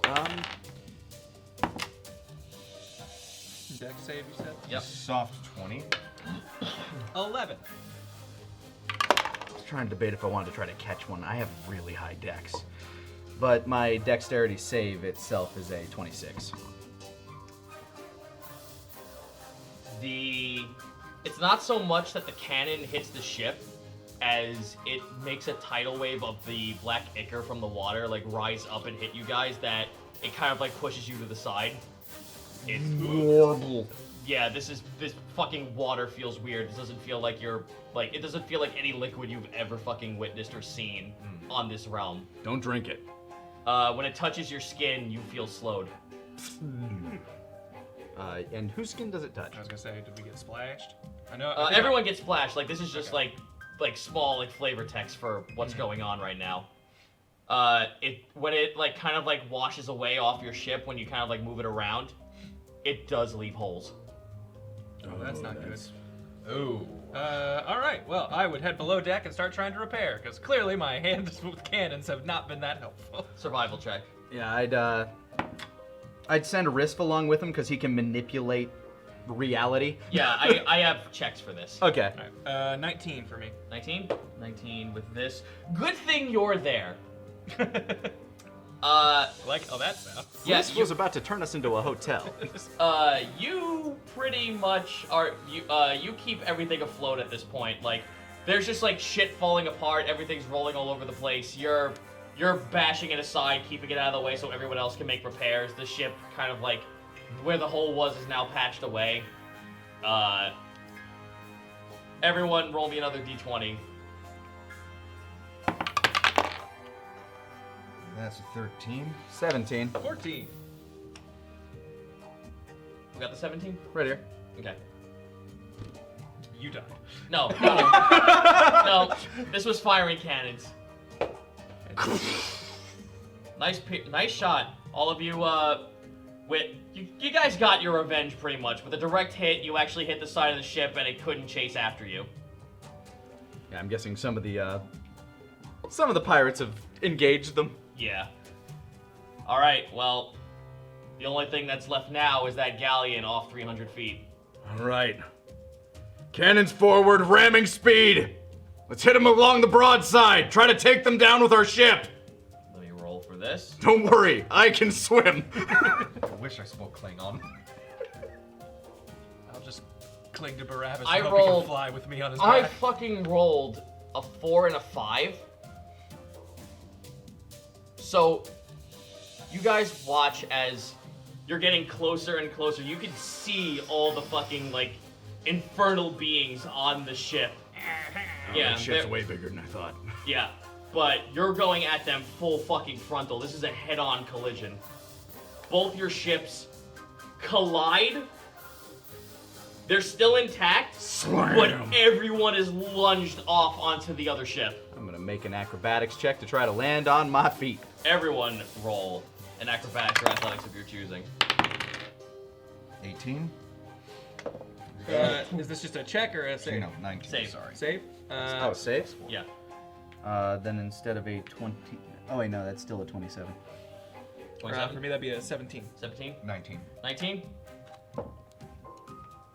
Like fucking graceful gazelles, you guys just fucking spirit yourself onto the other ship. I land in Fropey pose.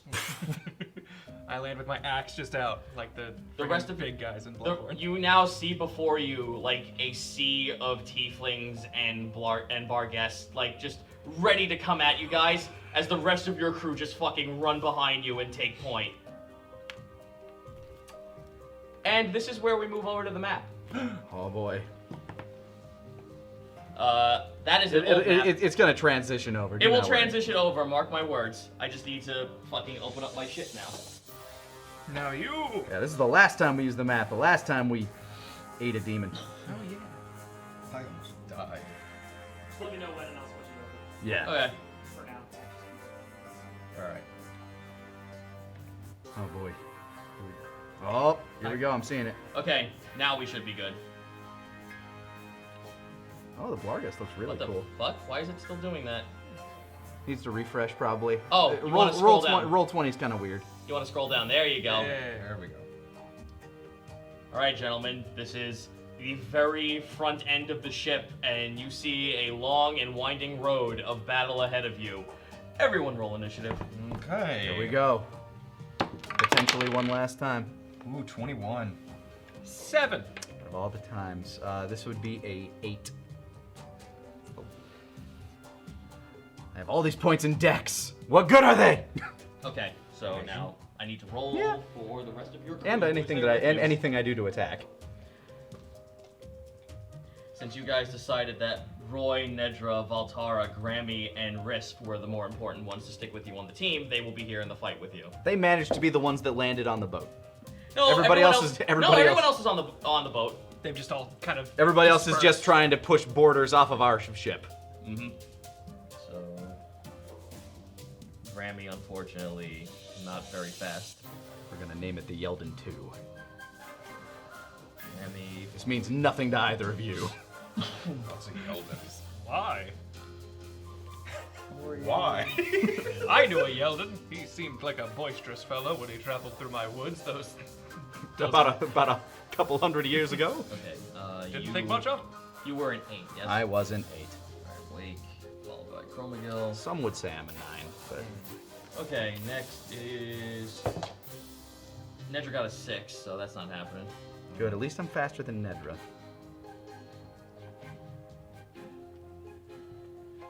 Valtara. Also I'm getting all my bad rolls out, apparently. Good. Yeah, Get them you all know, out now. I was gonna say, initiative's the place to get them. Except, we're just gonna get swarmed. They all stay. Ah! Dagger barbarians. Scary. Yes, they are. They fucking are, actually. Roy got an 18, so he's right after Morgan. Roy was born ready for this shit. He's looking around just like, food.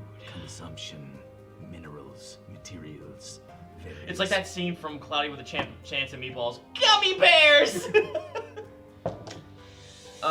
And Risk got a 13, so he's a 14, so actually he got 15, so Risk. Am I missing anyone else? Grammy, Risk, Nedra, Valtara, okay. Now I gotta roll for... Oh, it has its own thing. Yes. That's right, he's a familiar. Yit is a familiar, so what that means is that he moves on Grammy's turn. Yeah.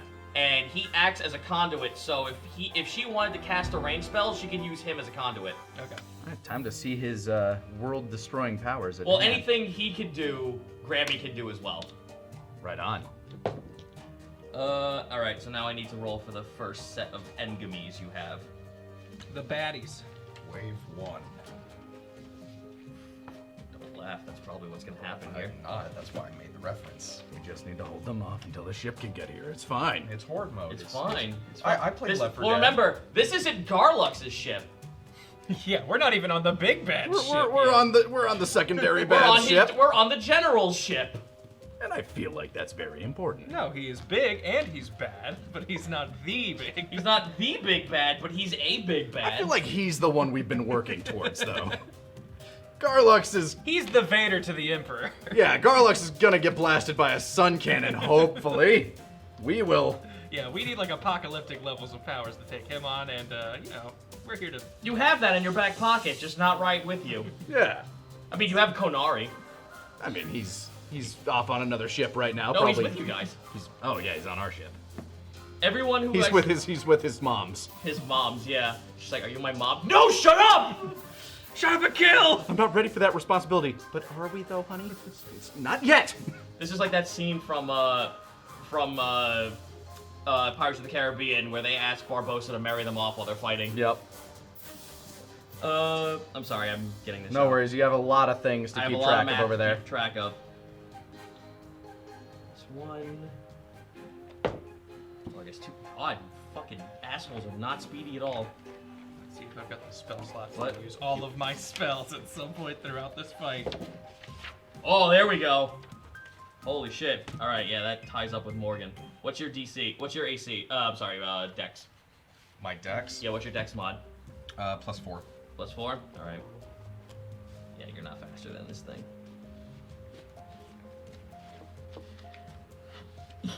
He matched. Yeah, he matched. And other guy. Okay, he is going to elect to be after his friend number 1. Okay. All right. So top of the round. Bar guest number 3 sees you guys hit the deck. He crawls out from the wreckage left from the ship, left from the ramming. He kind of crawls out from that giant hole right there. This guy right here. There we go. Let's see. He is going to, based on his stats here, yes. So he's not gonna waste any fucking time. He sees the giant dinosaur woman kind of standing up from being on the floor. Looks at her, holds up a dagger, swirls up a small fireball, and chucks it at her.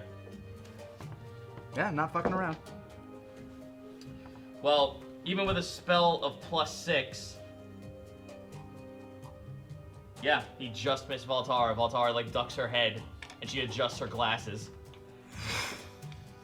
Oh my. However, he is now going to... Fire indeed hot. Fire indeed hot!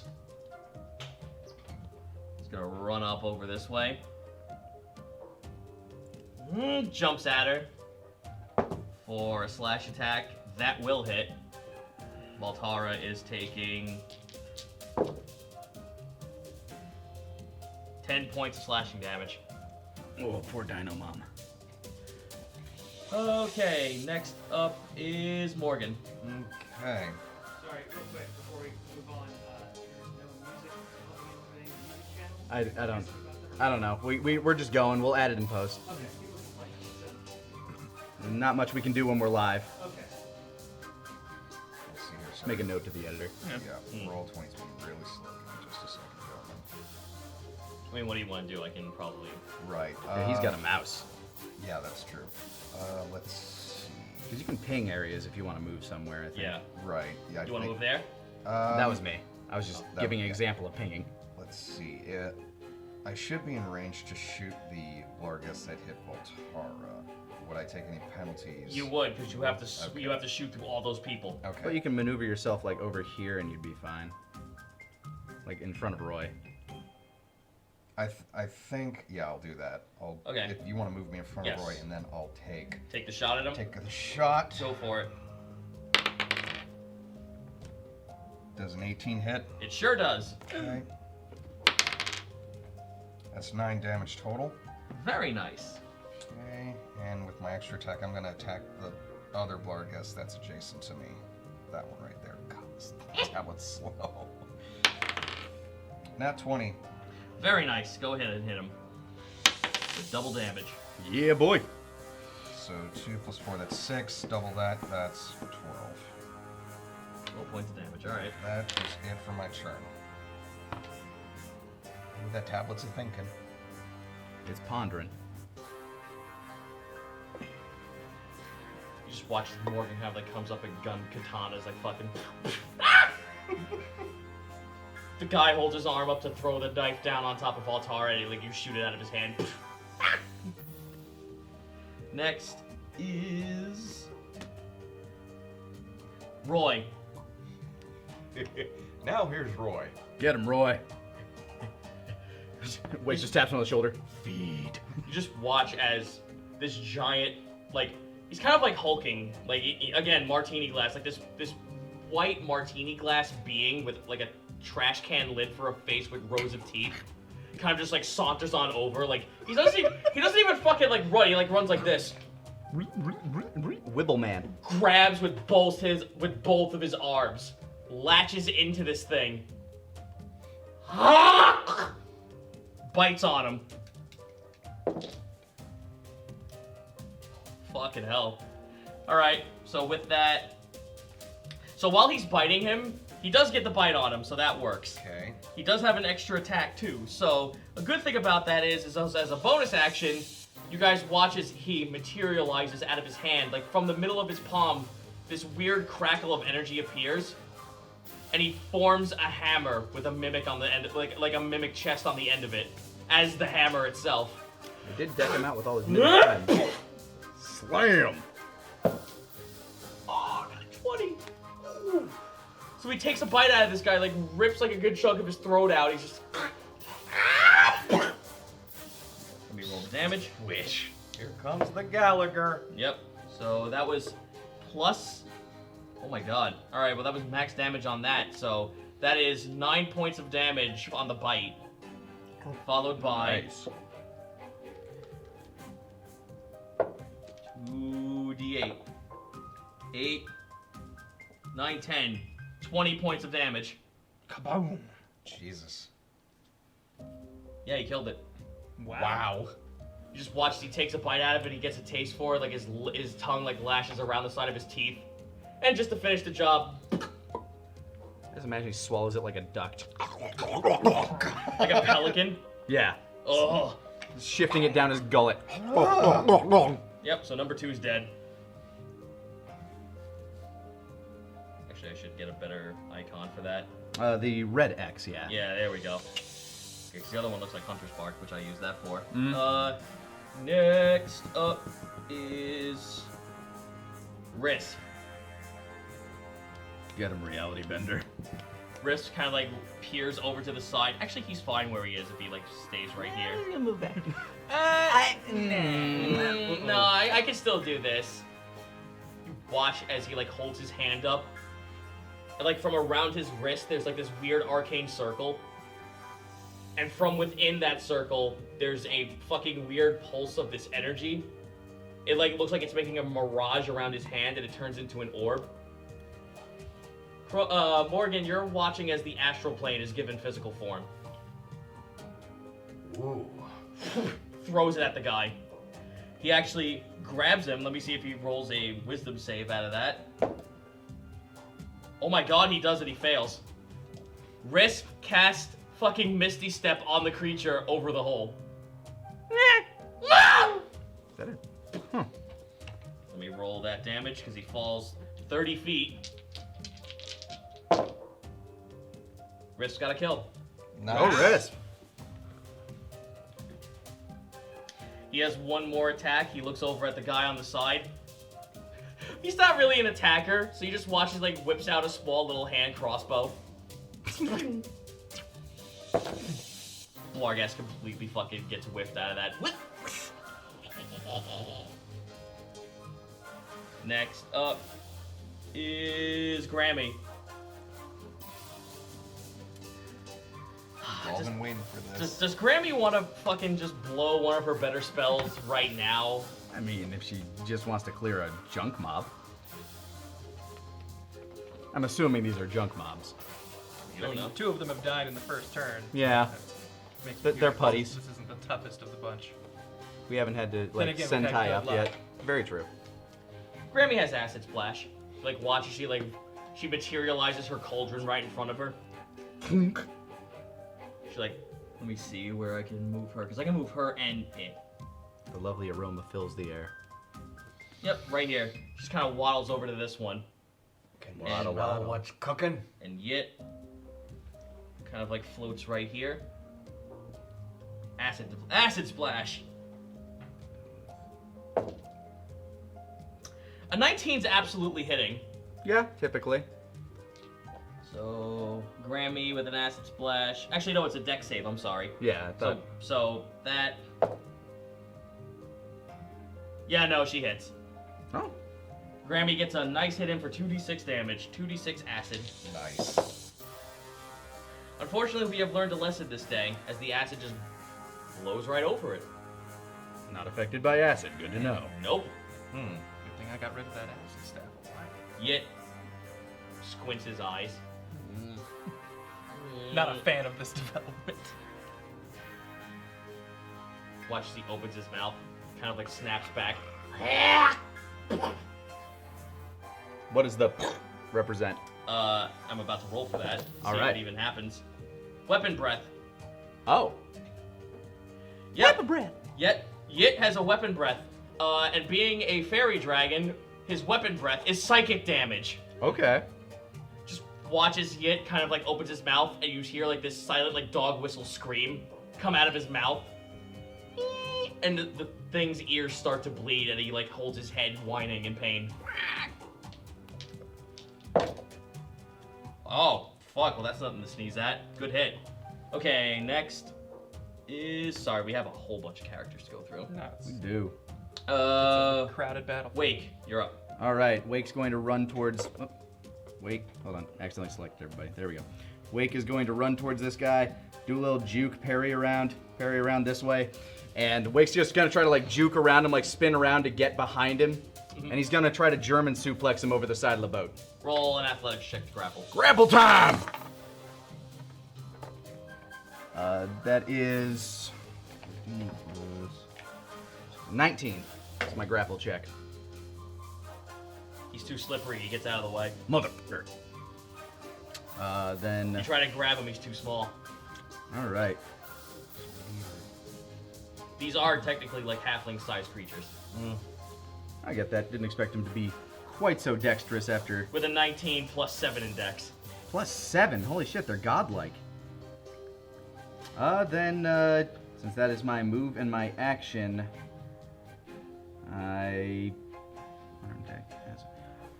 can do a unarmed attack just to try to Go for it. even that out as my bonus action. Yeah, they might be fast little fuckers, but their AC is not that great. Well, AC is kind of irrelevant when you roll a nat 20. Hell yeah. So. You know what? Don't even have to roll it. How do you want to do this? Okay. As he slips out of my grasp and goes down, I'm just gonna smash his skull into the rest of his body with my with like a hammer. Bam! You just watch as there's like a Barghest fucking sized hole in the ship. Well, not quite what I planned, but that works. Alright, next is... The damage would have been 20, by the way. That's still good. You can Yeah. still calculate it for shits and giggles. Come on, please. Work with me here. Nedra's turn. Nedra has been brought up to speed on how things, when they are doused in fire, can just go away if they're demon-like. Yep. Kind of like, she like runs over this thing. You watch as she holds both of her palms in her hand, both of her palms open. She puts one hand on this thing's face, and then as it tries to struggle to rip out of her, she takes her other hand and fucking force palms right into his gut. Let me roll for this. Elemental Blast. Elemental Blast! Holy fuck, with a nat 20. Yeah, so Nedra's hand on the top burns with fire. The thing laughs and it's like, this doesn't work! Oh no. Being doused in 10 feet of flame, it disappears. Huh. Good night. Be gone. Oh, don't worry. For those of you who didn't have a turn yet, There's plenty more shit. I was gonna say, I have a feeling this fight is far from over. this is far, far from over. Wave 2. Uh-oh, there's some Scully boys in there. Scootals. The skulls represent tieflings.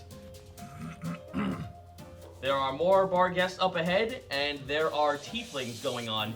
They only just got here, and since you ended that round so fast, we don't have to add initiative until the end of this turn order. We found the tier 2 mobs. Yep.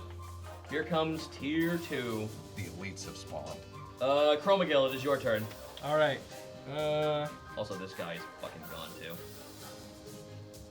I should probably not click on reveal. That would suck. Zito, I'm gonna let you move me because I feel like every time. Sure, I where do you try wanna go? Click on this. The guy, the smaller guy in the middle, the Blargest in the middle. I'm gonna. Right in I front can, of him. Interesting, I can move you. Huh. Well, thank you. Yeah, you tap your character icon once and then you can drag them. Yeah, every time I do, I keep tapping around it, so I'm going to just let the guy with the mouse do it if possible. Mouse with quotation marks. Track It's a tap. Pad. All right. Apple trackpad.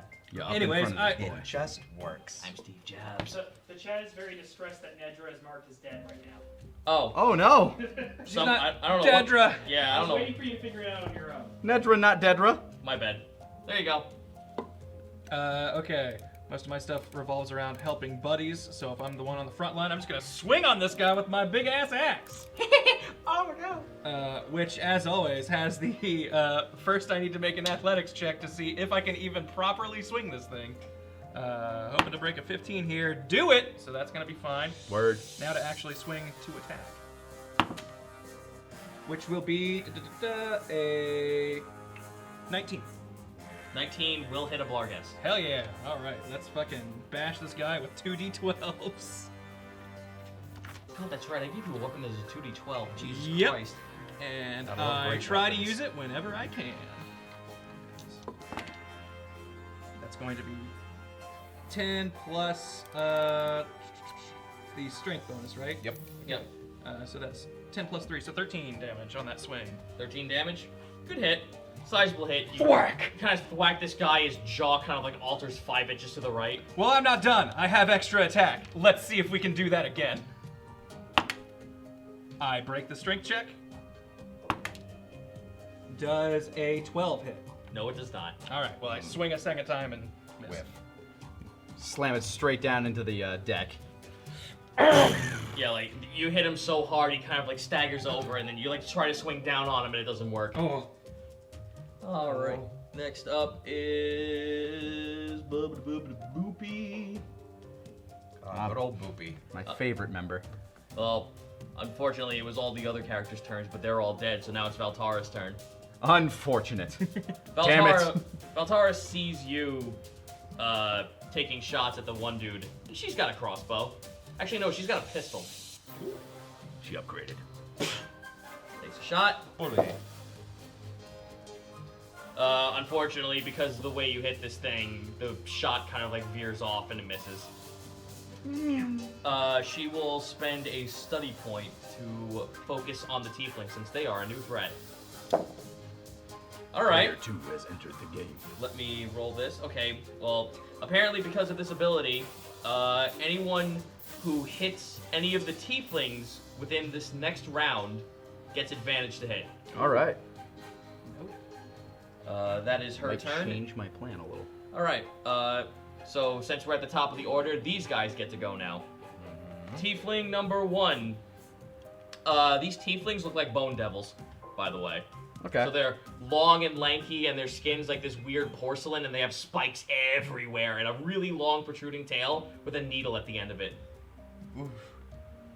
Guy kind of like fucking runs on all fours right on up to Morgan. Here comes that tail. Hey, friend, ever been a dead body? Yep. Oh. I am one. Does a 13 hit you? Nope. The tail whizzes past the side of your head, goes in for the second attack. He kind of rakes at you with his fingers. Not the fingies. 11, 12, 13, 14, 15, 16, 17. Does 17 hit? Just hits. Aw, pit. Aw, beans. Wow! Fuck you, dude! I rolled snake eyes on 2d6. So, that's 7 points of piercing damage. Slashing, I mean, I'm sorry. Okay, next up is this Blargus. He's going to run on up to Chromagil.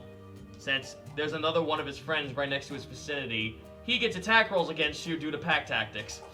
Advantage. Yeah. I'm assuming that one's gonna hit. Well, they both rolled to hit, so he comes at you with his claws. 4, 6, 7, 11 points of slashing damage. Woo! Multi-attack goes into bite. Alright. Wow. Rolled a 2 and then a 5. So that bite attack missed you. Alright, now his buddy in front of him. Just his head. Looks at you. I did that to you. Hellish Rebuke.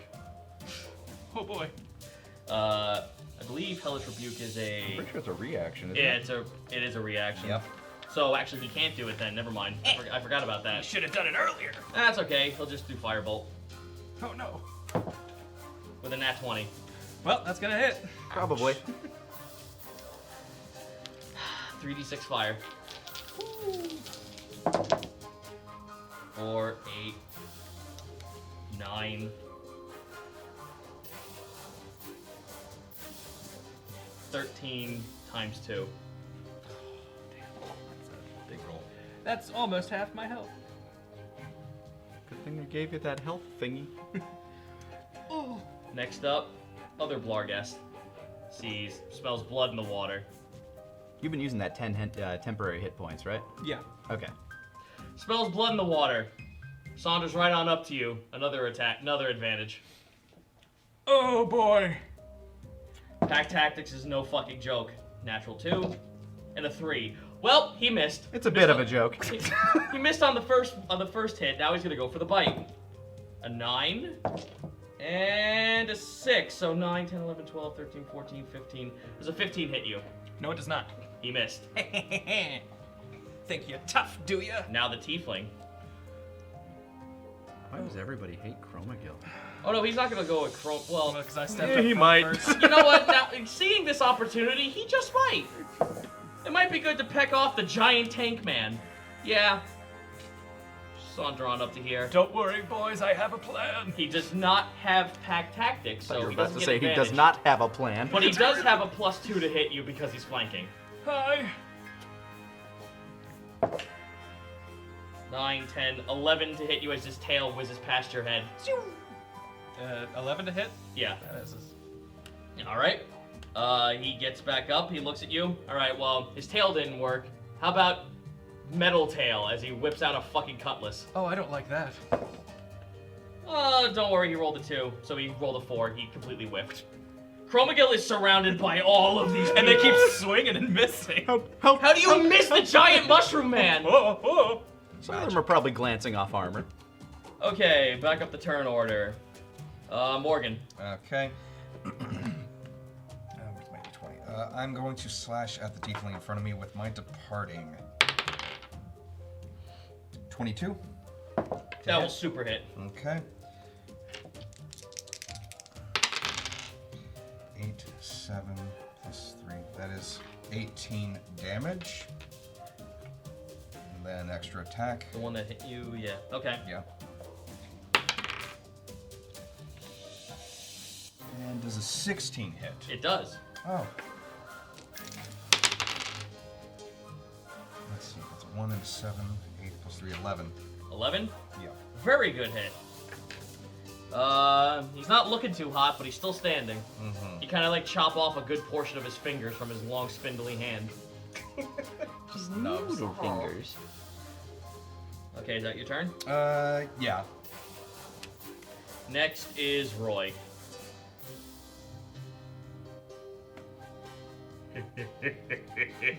Roy hungers. Roy like takes up his fucking. He has extra attack, so it's literally just a cartoon where he just takes up his fucking hammer, Slam front, slam back. slam front. Well, with a +2, it's a not natural 20, so that hits. Actually, no, not on that guy, but it's an 18, so it still hits. They all have advantage to hit, right? Because they're tieflings, and it was Voltara's ability that gives everybody an advantage on attack Yep, on them. This that- round? that's Okay, what I'm cool. equating. Cool. Yep, Voltara giving that. I rolled a 2 at first. Yeah, I'm just double checking. Yeah, no, that's fair. All right, so that guy takes a nice chunky hit. 2d8. Where's my 8? Here it is. Okay, 2 8s. Roy fucking Gallagher's one dude. So, guy in front of you is fucking paced. And the guy next to him with Chromagill, so he gets advantage and a +2 because he's flanking. You see. Congo, line of death. Hey. Wow, I'm glad he got that because I rolled a nat 1. Hey. So he got a 16 +2 plus his strength modifier, so he's like up there in the 20s to hit this Yeah, thing. I imagine that'll do. 6, 7, so 7, 8, 9, 10, 11, 12, 13. 13 points damage. So yeah, he takes a nice chunky hit. Next up is Riss. Riss does that same shot yet again on the tiefling that just took damage.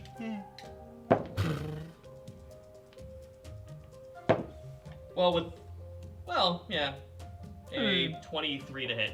Yeah, that'll do. So a nice bolt hits that guy clear in the skull. 5, 6, 7, 8 points of damage. You just watch as this thing takes an arrow to the eye. Oh! Oh!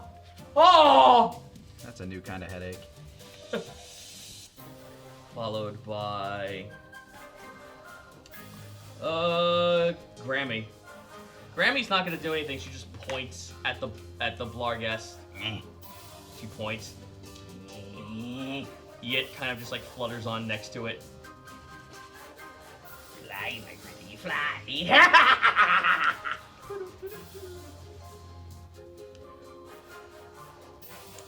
She casts Oh god. Actually, no. I'm gonna have Yit kind of just like fly right here. Okay.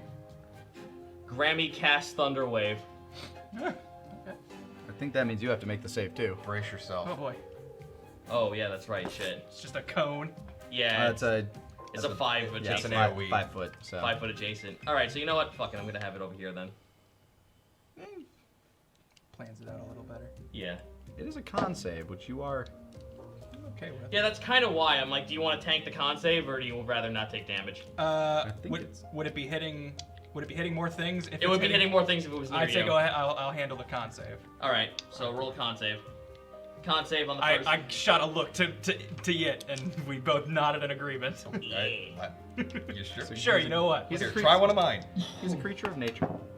Hey, I have a feeling a 23 for a con save is gonna be pretty Probably. Yeah, you're fine. good. I plant my wooden axe into the ground and try to give myself something to The other send the guys current get through. fucking stunned and they get pushed back. So The vibrations just wibble through you. Ooh. So with that, let me see the damage here. They fail, so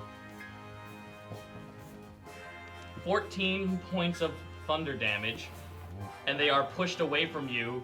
So go ahead and roll a. Which one would you like to do an opportunity attack against? Oh man. Okay, so just the ones that moved. Yeah. Okay. The one to your left and the one to the north. Yeah. All right. I'm going to hit the Bless you. the one to my left, the one who moved down. Okay. I'm just gonna go ahead and, you know what? Inspired by, actually no, I'll hold on to that. Never mind. I'm just gonna swing at it with this time with just my great club. I'm not gonna do the risk reward big axe. So swinging on him for that's a 20, or sorry, a 19. That will hit. Okay.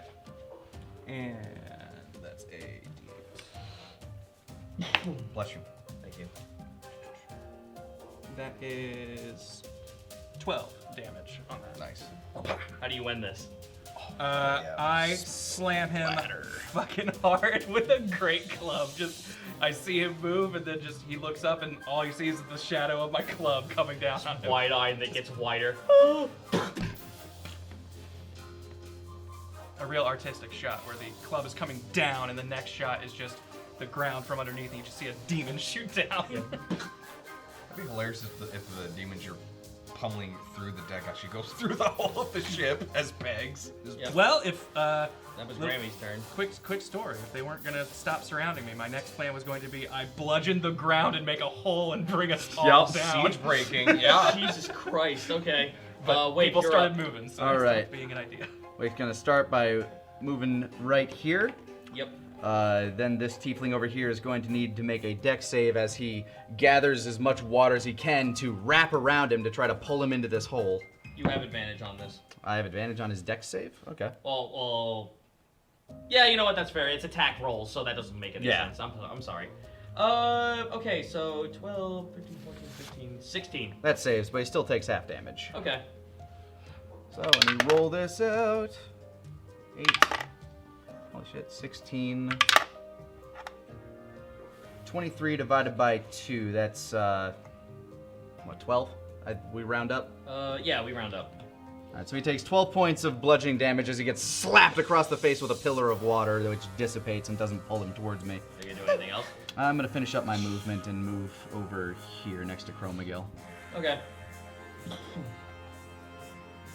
I wanted to try to Tom and Jerry him. That's fine. I mean, you're playing with the jobbers right now, so. Aha, he admits. Well, I mean, look at how Yeah. fast they're falling. No, I get it. Nedra has a turn. She just like saunters on up over this way. Hi. Picks it up on the top of the head. Crunch him. Nat 20. That's how Nedra do. That's how Nedra roll. Bruh. Just tries to pick him up from the Oh no, front she teeth. picks him up from the top of the head. I'm gonna roll an athletics check. Cracks him like an egg. Twists him like a snapple. Chromio, you watch this guy kind of gets lifted up, Hey, that was yeeted off the ship. Oh, there he goes. He's like like a skipping stone. Disintegrate Set on with every fire. touch. Massive eel pops up. Couch! There's always a bigger fish. Are some people going to die? We sit here to help, Okie Day. God damn it. Chromagil, you're up. All right, I. Revenge! Oh, it's so sweet. Check a range on something real quick. Bless you. Again. No, they're not within 5 feet of each other. So instead, let's go ahead and get rid of this tiefling here, which I have advantage on attacking that because of Yep. Valtara, correct? So long as Valtara doesn't... at the end of... When Valtara takes her next turn, it's over. So you have a shot. Okay, all right. Then He's been bludgeoned quite a bit already. I swing at him with my great club. And I do the advantage just to see. All right, it was a 21 on that swing. All right. Roll the damage. Smoosh him. Let's do it. Because there is a possibility he could survive this. Smush him. 7. How do you want to do this? Smushed. This time I take up a home run batter stance and then just kind of give a swing right at the face and try and just send him careening off the boat. I know he's a while away, but Oh, you I'm don't doing a full cast swing here. You hit him. You feel the crunch. You look back. His upper torso's gone. His bottom torso just slumps over. Oh, It's just that's legs. a little messier than I had planned, but okay. That man's legs. He's nothing but legs. They're bone demons. Ooh. Valtara. Yeah, Valtara's turn. All right. She sees that thing still there, but she also notices that Chromagil took quite a wallop. She's gonna saunter on up over this way. That's what you get. She's gonna cast elixir bottle of life on you. So you get to consume based on her level. After expending 1 heal point, you get to consume a greater healing potion of health from back to you. So that's 4d4 plus 4. Let me roll that. Fucking at high levels, that fucking spell is busted. It's great. It is a strong heal. It is a very strong heal. I have 4ds. Excellent. So 3, It's almost a saying elite now. 6, 10, 11, 12, 13, 14, 15, 16, 17, 18. You get 18 HP back. Nice. Noted. If she had one other ability, she actually could, if she took one other ability, or if she had one more spell slot, she could have, whatever HP that was left over could have been added to temp. Woulda, coulda, shoulda. Well, I mean, she doesn't want to blow Yeah. all of her spell slots. Yeah. All right, this guy's take now. Hi. Oh boy. Oh boy, I should probably tell the others. This is, not going well so far. I'm gonna roll a intelligence check for him. Yeah, no, he's still gonna not flight. He's gonna fight. He still wants that mushroom out of here. He sees you as the bigger threat. You're the biggest threat, Chromagil. I'm the You're sovereign the threat. sovereign of threats. His entire skin gets set on fire when he goes in for a hug. Oh, I don't like this one bit. You are fucking so lucky this close to a natural 20. Woo! You dodge out, you dance out of the way as he goes in for a hug, and you like just push him away. No, stop it. Cut it out. He's then going to roll. Away in shame. Let me double check this. I can't hug. Oh, okay. Let me roll this. Yeah. Blinks out of existence in front of you. Oh, I don't like that.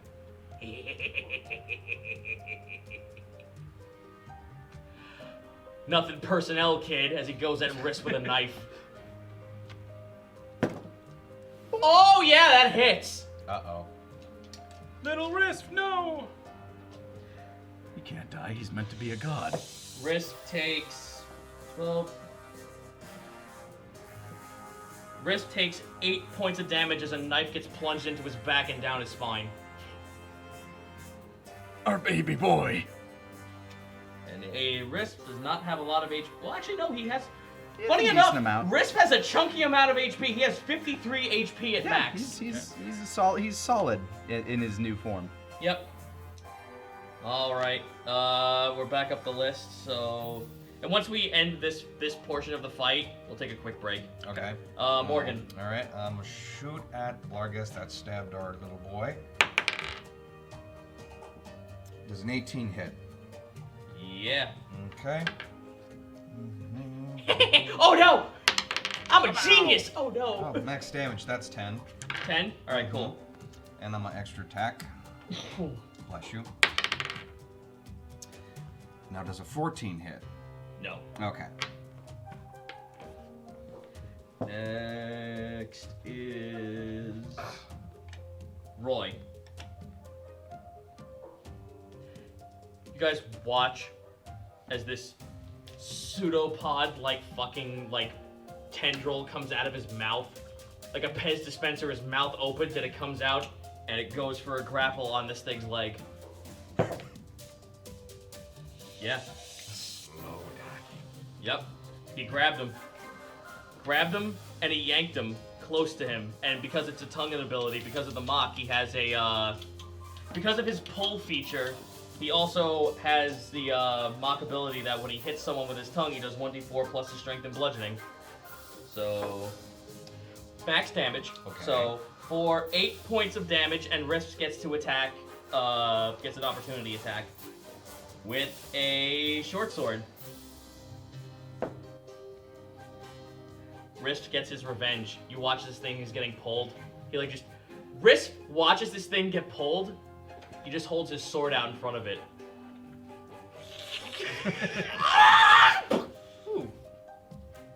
Top half of this thing gets just gets pushed over, and Roy gets to eat the legs. And that's that portion of the fight. A worthy prize. All right. Ready to move up the ship. Well, let's take a quick break here before we do so. If you say so. Okie dokie. We'll be right back after this. All right, the first room, and I'm assuming our gauntlet of fights. Or I guess it was kind of 2 waves right Yeah, there. we did wave 2. Yeah, you're on wave 2 right now. Well, we just finished it. Technically. Wave 2 defeated.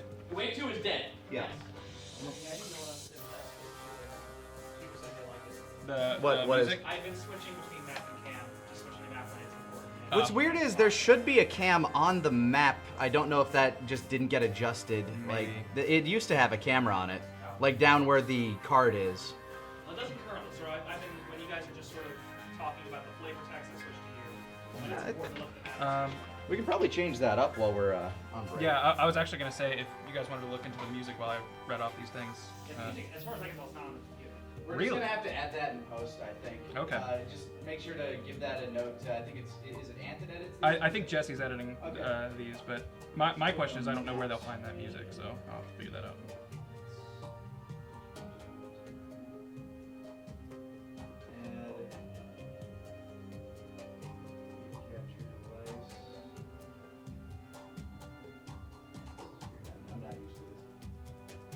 Alright, let me see.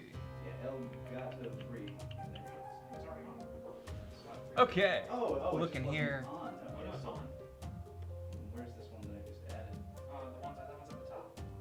But that one's on. Oh, so All right, I'm gonna start here. I think I might have mixed up my order a little bit. Make sure we'll let them fix that first. I think we got it. Hey, there I am. All right, I'm gonna be moving around while they get that figured out. Nick's Stormwind, thank you for the sub. Ronaru Silva, thank you for the sub. Micah Mack, Mr. Taters, I definitely remember reading those. Sararin, Hugh Moon. Let's see. I'll start here at Trent92101. Thank you for the sub. Mark Wolf, thank you for 19 months. Saying we're gonna miss this campaign when it's over, but hopefully we end on a high note. I would like to hope so as well. I think we're gonna need a pretty extended epilogue with how what time we're at here. Stash 0007, thank you for the 5 months. Hyper Blue 1, thank you for the 7 months. Hyruke 0, thank you for the Prime sub. Welcome aboard. Jut, lots of 7s, thank you for resubbing. Jimmernaut with 21 months sub and saying, God, I'm going to miss the natural wonders. Well, unfortunately, all good things must come to an end eventually. And who's to say you won't love our next campaign even more? Binkle95, thank you for the 12 months, saying, finally a year, woo! Thank you. Nicholas Jenaswepa, thank you, welcome aboard, thank you for the sub. Basement Hero 11924, thank you for resubbing for 18 months, just saying hi. Dracoki, thank you for 15 months subbing, saying yeah. And Dark Snowman 1300 with 12 months saying congrats on finally making it to the big bad. Gonna miss the team though. Hey, we'll have an epilogue. I'm sure we'll get to hear a little bit more from these folks. Don't worry. Dom presses buttons. Thank you for the 14 month subs. Star Killer 10293 with 510 bits saying have the last of my bits to celebrate. I want to thank everyone involved. Zito for all the writing he did. Lanny, Brian, and Ben for the characters they played. And last but not least, Grant for playing the best character in the campaign. Man! Captain Ezra. I know you guys do. Thank you very much, man. And thanks for giving Ezra a shout out. Love my mushroom boy, but Ezra still holds a special place in my heart. Limes, thank you for the raid, bringing 225 people with them. Sammy Tear, thank you for the prime sub. Valrog the Invincible with 500 bits, saying for Ezra, for Eloy, for Gulf, for Frida, and Dagon, for Gore and Gentle, and even for Scrung. Let's kick some damn arse. Maybe not for Dagon. I don't think Wake. They met. My internal thought is that Dagon somehow ruined everything. Starkiller throwing some additional bits saying, my previous message got cut off. I wanted to say, I understand you guys need to move on to a different campaign and world, but I still have my fingers crossed that Ezra will return in some capacity. Thank you, TFS. I make zero promises. Perhaps an Ezra-like character. Yeah. I know. That said, I do love that. I know we were talking about doing a particle. potential like one-shot of like bringing back some of our favorite characters that we played and doing like a one-shot of something that you wanted to do. Which could be a fun like after epilogue or something. That just means you're putting them in the worst possible fucking scenario. But you level them up to deal with it, so. Yeah, but it's also. But in a one shot, it's but, like but they could it's really a one die. shot that's meant to deal with the fact that you are gods at that point. Yeah. I don't mind Not Dagon gonna lie, dying. that would be a fun thing to test something I've been cooking up. Oh yeah. Yeah, we could. We've definitely been tossing around ideas of just like, what do we do after the fact? But I think we're Hold on. back. One quick thing before we get back. I just gotta do something. Okay. Actually, while you're doing that, I'm gonna grab a bottle of water. I kind of am feeling that way a little bit. Hey, it's the culmination of 2.5 years of you writing this stuff, dude. Stress nausea. I do not blame you for I don't think getting them tummy wiggles. Feeling it in your I jellies. haven't slept a proper 7 hours in the last couple of days. I don't know the last time I got more than 7. I haven't reached the magical number of 7 for a hot minute, so that'll be nice to do tomorrow. Shoot. That's fine. Okay, now I think I'm okay. All right. Here we go. Welcome back to the table. We are mid-climax here. So you see these 2 pages here? This is where it begins. Oh Goodbye. no! Everything's off the rails now. The story is done. Those were stats. Oh, okay. Well, never mind. And now they're whoever cleans up in here's problem. Probably me. With your dramatic display, you'll come in later with a dust. All right. So with that, you have a very brief moment of respite here. Before we move forward, is there anything you guys would like to do before you head into Wave 3? Wake is still warmed up and ready to go. He looks over to Chromagill. How you feeling? I'm a little bruised, but I'll be fine. Wake's going to hand you a greater healing potion. Woo. Use this if it gets dire. Greater healings are 4d4 plus 4. Okay.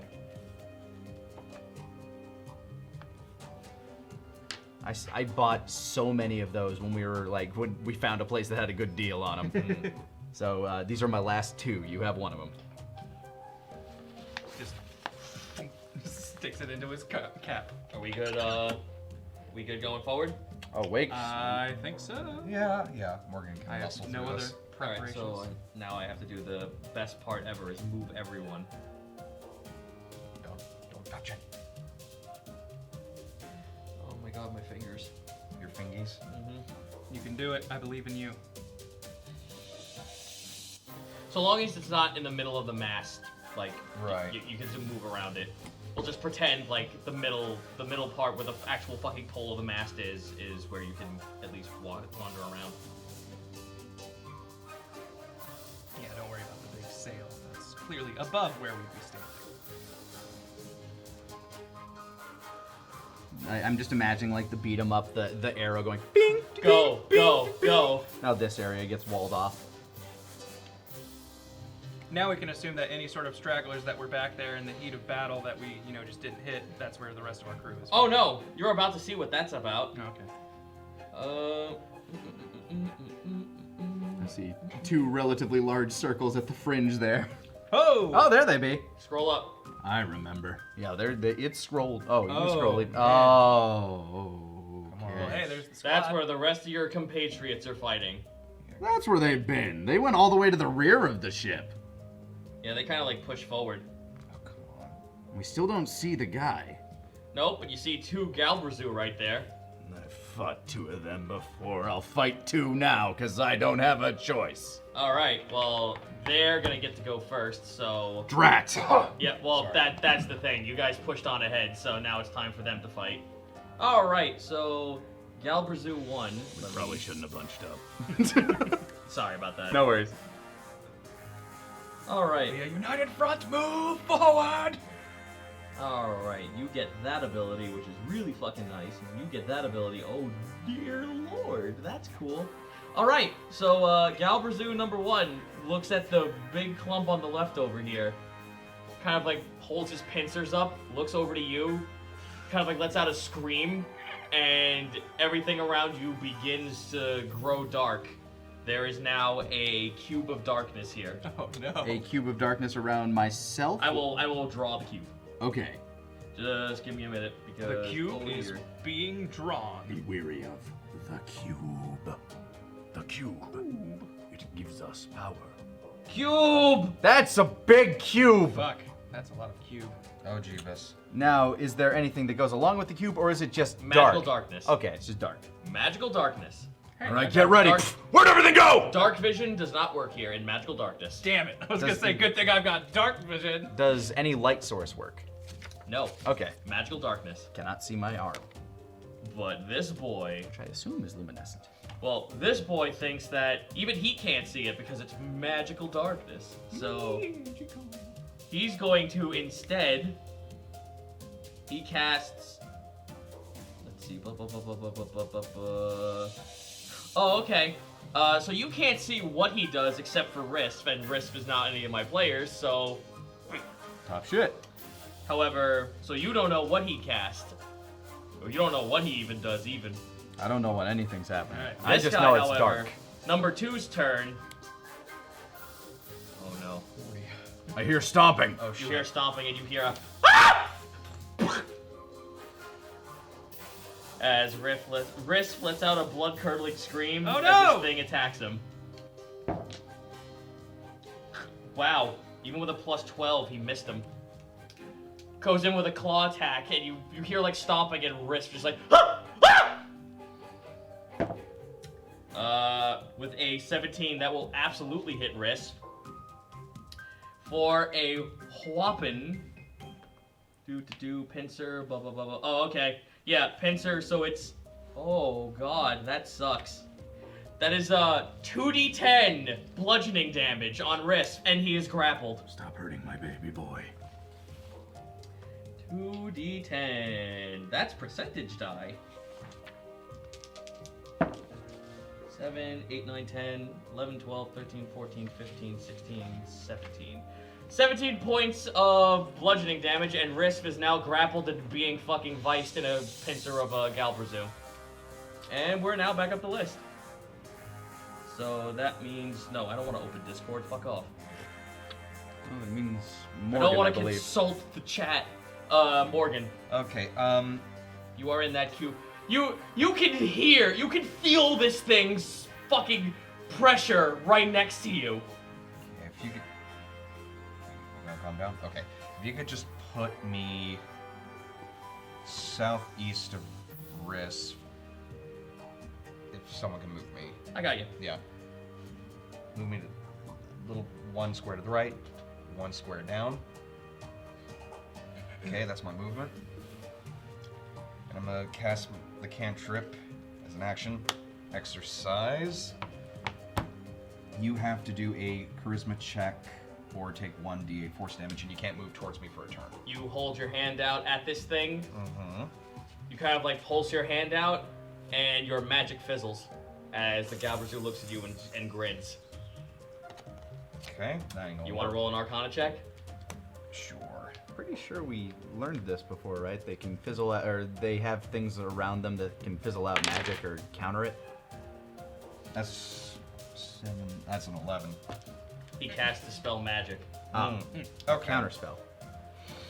Well, that still leaves me with an attack. So I'm gonna spend chromatic round. Drops me down to 2 left. What damage type do you want to throw at him? Well, I gotta see if I hit first.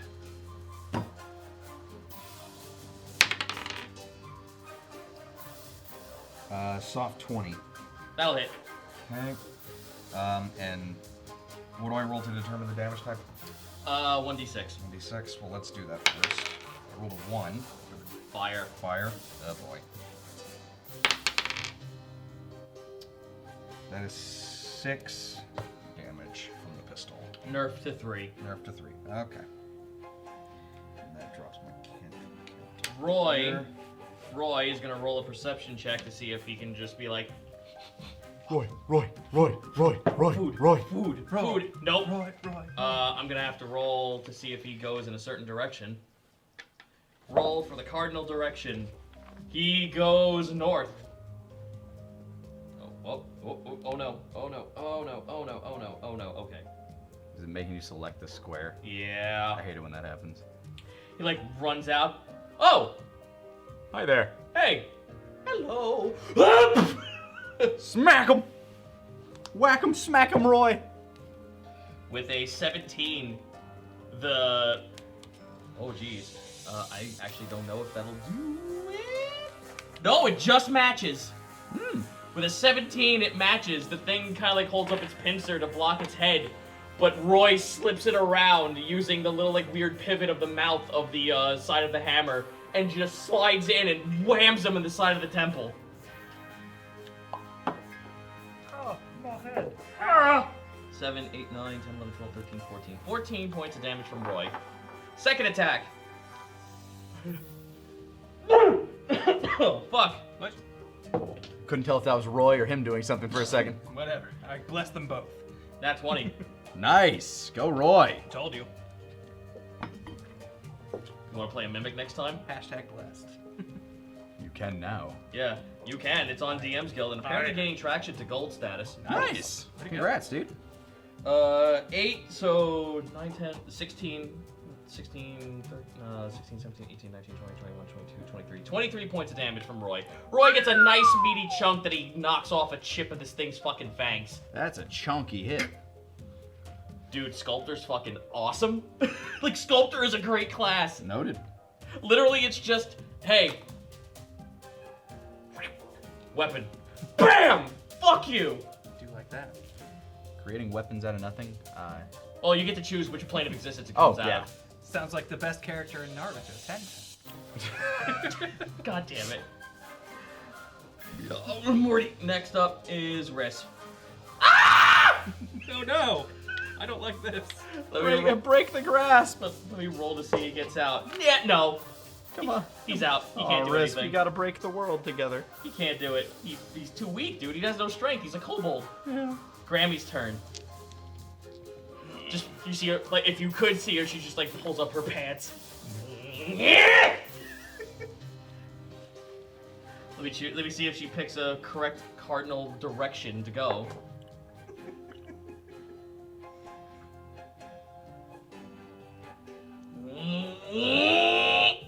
Oh. She went south. Good choice, Grammy. Just run it out there. She just runs out, blinks once, closes one eye, blinks the other eye. Shit. Actually, she looks at this darkness that she now turns around and looks at this giant cube of darkness.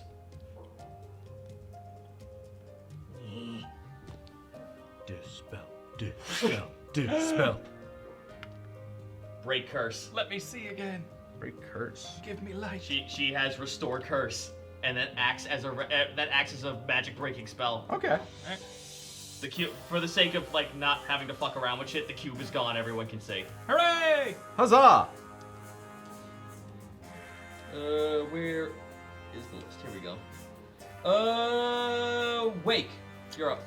Wake, You can as see the everything. darkness drops, he sees Risk being held aloft by this massive creature, so he's going to Yeah, he's ranked all over the place like a Gmod fucking model. he's going to go up specifically aiming for the appendages that are holding Risk.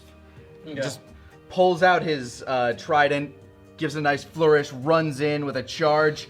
Stab him in the armpit! That's a 22 to hit. That will hit. As I stab thusly in the armpit. 6 plus 1 plus 5 is 12. All right, 12 points of damage. Cool. Next, let me roll something. Let me roll for Risp and the Galberzu. Oh, okay.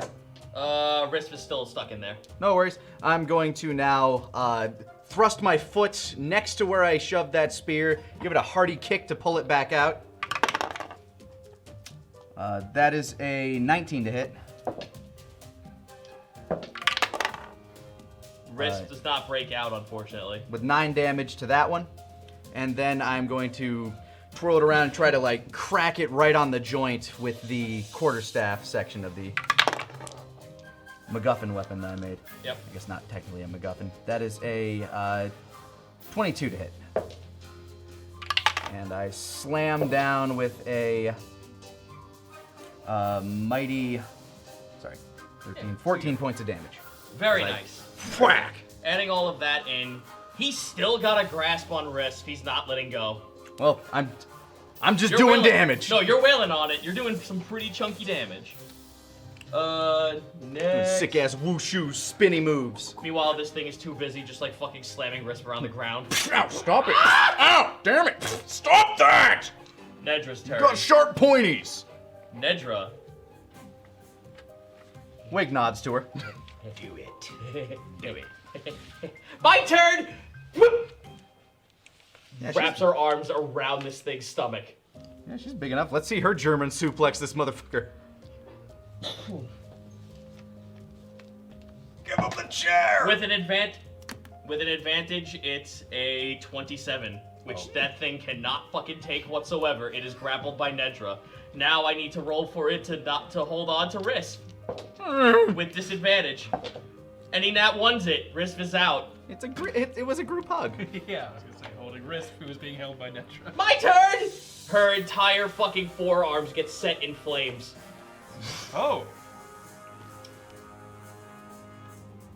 Crushes in. This guy. Fiery hug. Fiery Heimlich. Wow, he rolled a 2. Nedra fucking German suplexes this man into the fucking deck.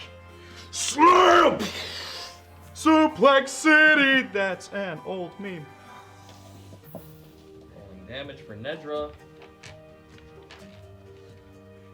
Nedra, technically, okay. This So is why you technically, don't- when she does that, I'm gonna flavor it this way. You don't. Because she has a +9 to all of her. Oh wait, I'm sorry. No, the Great Club instead gives her a +10.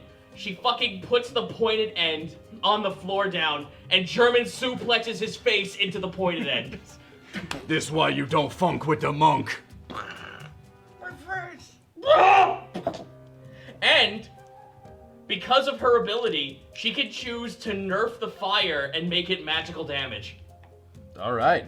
So instead of it doing resisted damage, it does all of the damage. Wake nods proudly. So that's an extra. That's some good monk. That's an extra 1d8. So That's good monking there, girl. So, so 7, 8, 9, 10, 11, 12, 13, 14, 15, 16, 17, 18, 19, 20. 20 points of damage. This thing's neck snaps. Now we don't know. Ah! He's still alive. Yeah, I figure we did. Say it's probably not. They're dead. hardy beasts. Yeah. Chromagil. There is no magical darkness, you could say. Yeah, I know. Let me see. For my action, let me see. Is this a? Yeah, no, it's bonus. Never mind. I will do that another time. Everyone's focusing on this one. I'll make sure that our other big friend has someone to play he's with. right now on Roy. So I'm gonna head over. Whoop, not right on top of him, but right next to him. I got you. Yeah. And all right, I'm just gonna swing on him. Just gonna go ahead and hit him with the big old club. That's probably not gonna get him. Does a 9 hit this guy? Not at all. Did not think so. All right, that swing misses. I go for round 2. You hit him in the chest with it. It makes a rubber ducky sound. I'm sorry, I wasn't really putting my arm into it, but now. All right. Yes, I fucking figured that was gonna happen. What about a? Let me just quick math in my mind. 17 is Yeah. their AC as far as I'm aware. Yeah. All right. Then yeah, this 12 is definitely not gonna hit. One nipple, then the second nipple. Just slaps it. Okay. Stop. As my bonus action in a panic, I start speaking words of power. Wake, you feel a very familiar sensation, I assume. Oh boy. As I imbue you once again with your, what was it called? Your primal frenzy. You will get an extra attack, but you can no longer speak on your next turn. Wake starts to like crunch up. His fingers get all gnarled and claw-like. Or sorry, you get an additional action, and you can use that action to attack, one weapon attack only, dash or disengage. So All right. Those are your options. And with Nedra sandwiching this thing, and it being grappled, you get a +4 to hit. Wake's just grinning and he starts licking his chops. However, that doesn't kick in until your next turn, so that's. I know, but he's Yeah, mid werewolf transformation right now. Valtara's turn. Who needs healing? I'm Chromagil okay, probably. actually. Oh, Risp then I probably. think Riss Yeah. the most. Yeah, she's gonna actually, she's not gonna move from there. She's gonna bonus action, read the Galbrazu. Let me see one of her abilities in here. For one attack, whenever an enemy, on its first turn, whenever an enemy strikes someone can make an opportunity attack. Okay. So, immediate counter. This thing's going to be going first, so I appreciate that. And then she casts Healing Elixir out of her bonus action into magic on Risk. And that is 4d4 for Risk. As like a little bottle just like pops out of nowhere. Thank you, mommy. Dino mom, best mom. She has the best Kool-Aid. It heals you for 4d4. 4, 5, 6, 7, 8, like 3 9, 10, packets 11, of 12, sugars. 13, 14. If you consider the average human as a level 0 character, then 14 HP back to Risk. Back up the list. First guy looks at Chromagil. Hello. This didn't work quite as well as I thought it would, but you know. don't worry, you get a chance to counterattack him. Let's see here. What do you have? You casted that. You could do that once per day. Okay. Neil. Roll a wisdom save. There's nobody named Neil here. Uh-oh. 19. Nice. Wisdom is one of my better saves. Something almost compelled you to kneel down and just take a hit for him. No, I don't think I will. No thanks. Oh, alright then. A fair suggestion, though. Roll to hit with pincer. If he hits you, this will be a grapple check. If he doesn't, then you get a counterattack. Yep. Does a... Oh, dear. Well, with a +9 to hit and a reach of 10. No, I've got a bad feeling about this. Yeah, that's a not natural 20. All right, yeah, no, he gets that. Alright, so... I need you to roll me an athletics check. You got it. 9. You can still roll poorly. You are grappled. Okay, he didn't. That is 2d10 plus 5. Just over your mouth. This is a little tight. Whatever you have for blood is oozing out of you a little bit. Oh, God. Am I taking 23 points of damage. Hey. I'm glad I gave you that potion. No, yeah, that's gonna come in handy here in a bit. And you are grappled, so you're out of that. However, he looks over at Roy. Roy gets an opportunity attack. He has to hit him. Oh, has to attack him. Which he's going to do. He's going to use Chromagill as a weapon. Oh no. At least I'm big and spongy, so there won't be too much impact. Maybe. He rolls it too. Roy, you like watch as you're seeing Roy's like, Roy, catch me! Hit the floor. This probably hurt me more than Roy. It's like trying to wallop somebody with a 300-pound beanbag chair. Roy just like looks at him. Now it's your turn. Unfortunately, he just misses. It grazes off the thing's fist. As he's holding Chromagill, he goes for the hand to try and crack you out, and he just grazes your face. Yeah, it's a fucking shave and a haircut. I tasted that one. All right, number I don't 2's have a turn. tongue. Number 2. He's grappled. Yeah, he's still. grappled. He's got to try to get out. With a 15 plus 9 versus Nedra. Yeah, he gets out. And he's like, fucking. Power's out. He looks over at Risk. He's not done yet.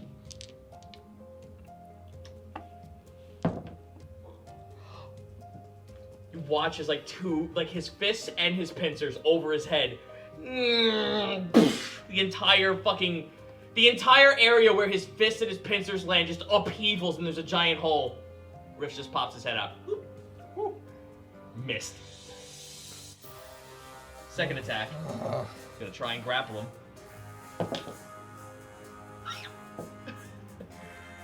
Risk. You know what's funny? Risk has an armor class of 17. Wow. Better than you guys. I was gonna say, that's better than you. Yeah. He fucking completely misses Risk. He tries to fucking like, what the fuck is it? He tries to whack-a-mole Risk and he just misses. Yeah. And that's, nope, he has one more ability. He has one more ability. He did not cast magic yet. He looks over at,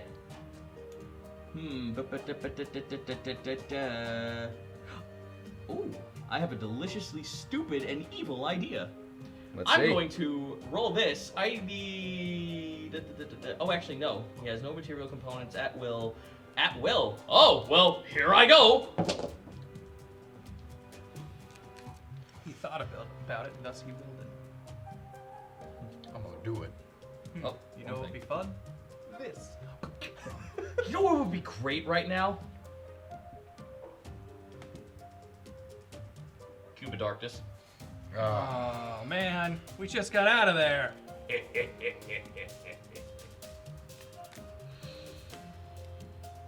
And I'm like right inside it. I'm being grabbed by this guy in the dark.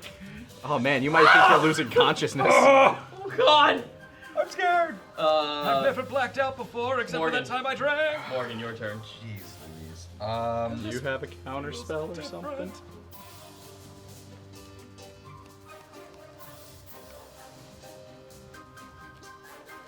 You have a lot of spells. Yeah, but only 2 slots. Ah. Is this a curse or a spell? Spell. Spell.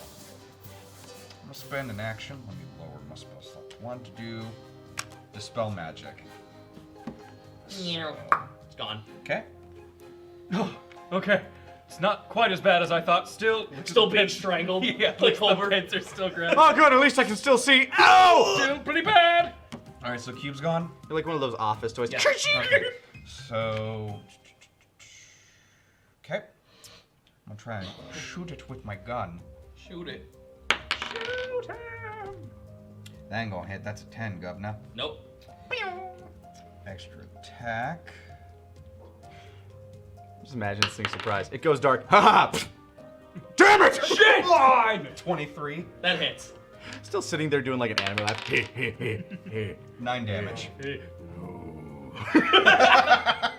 What was it? 9 damage total. How do you want to do this? Right between the eyes. Classic. Haha! I'm okay! Wrist. He's covering the hole. Yep, I'm okay. I'm still okay down here. I'm still okay. Oh gosh, I always thought of Risk as kind of a Piglet character. where am I? Oh, Pooh Bear. Oh. Oh, don't worry, Riss, I'm coming. We'll get you out of there. Don't worry just yet. All right. Royce Tumbly is rather rumbly. It actually is Roy's turn. He's preoccupied with you right now, Crow Miguel. A little help here, Roy. I need to roll his footing because he's right over the hole. Oh, Roy fails his check and he falls halfway into the hole. Roy, look out! He spends the rest of his turn getting out of it. But you have +2 to get attack rolls here. Once you break out of the grapple. Yeah. Once you break out. That's unfortunate. Hey, that's traps. Yep. Riss. Takes a shot at the thing, just fires his crossbow. Ah! Pops out the hole. Bounces off his head. Clank. Damn it! Oh, shoot. Grammy. Grammy has this neat little ability called Hex. Everybody loves Hex. What Except the- the people that are getting hexed. What the heck's that about? Grammy. Bless you. Excuse me. There's no save against it. You just point at someone like, hey, you're cursed now. Fuck you. That's pretty fucking much. And now you're gonna be bad at this ability check. Oh no. Yeah, you're bad at this ability check. So And Grammy gets additional damage when she hits it or something. Yep. So she chooses strength to be its weakness. That seems like a good call. Yeah. And that was cast through Yit because everyone forgot that Yit's still there. Bah. Oh. Why do I feel enfeebled? Next is Wake. Wake just spins around, seeing that the target he was about to thrash fell to the ground. Sees the one grappling Crow McGill and just instantly just quadrupedal animalistically leaps up to it and starts slashing about its neck. Like two knives in hand. All right, Drax. Yeah, Wake is just an animal right now. He's feral. First attack is a 24 to hit. That will hit. I'm just gonna roll these to hits first because I have an additional attack which gets me my extra attack. So I have 5 attacks to roll, so I'm gonna roll these first. Second is an unarmed strike. That is Tasmanian deviling it. yeah, that's a 17. That hits.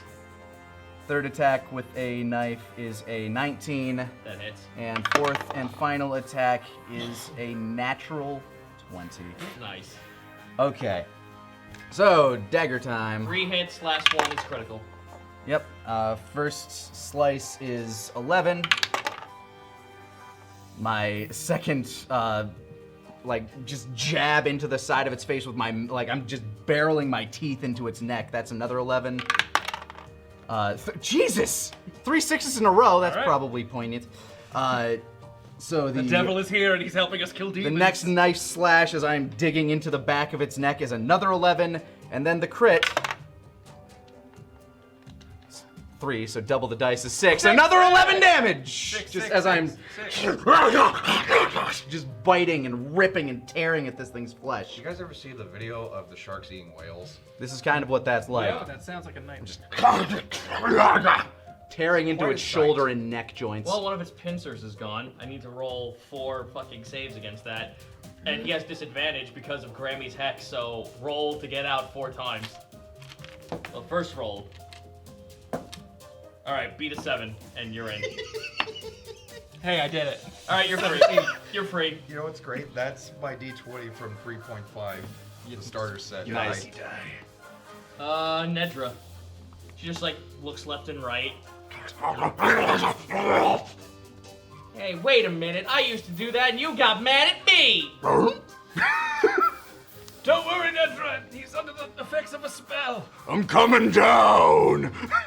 Oh, it's only one I guess turn. that makes sense. Just walks on over.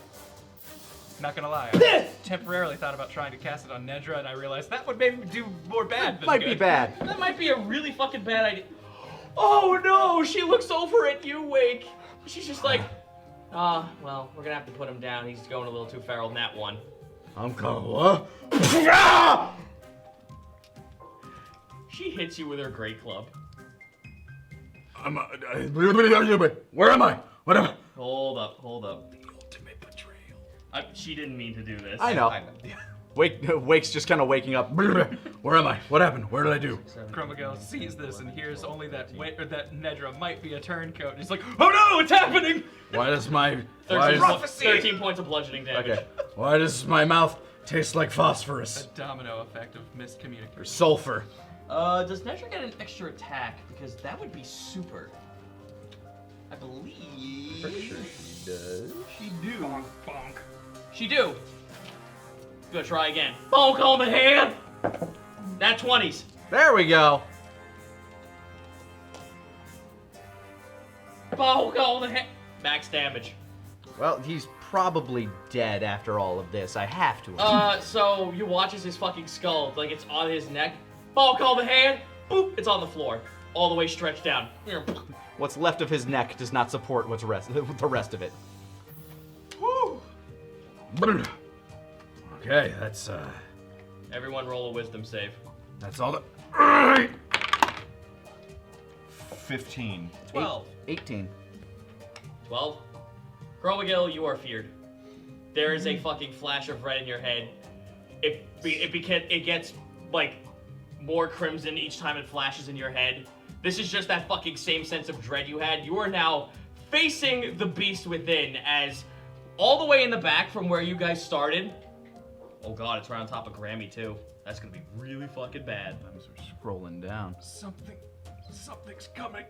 Something bad. You guys watch in your minds, everyone in your mind's eye, you see Reese kind of just like stand there with his hands folded. He kind of like looks at you all and smirks. Should be able to see. A feeble attempt, but I'll enjoy bathing myself in all of your blood. Especially the defect. And you watch as his body begins to bulge and it's like flashing like a black light and you can't fucking see anything happen.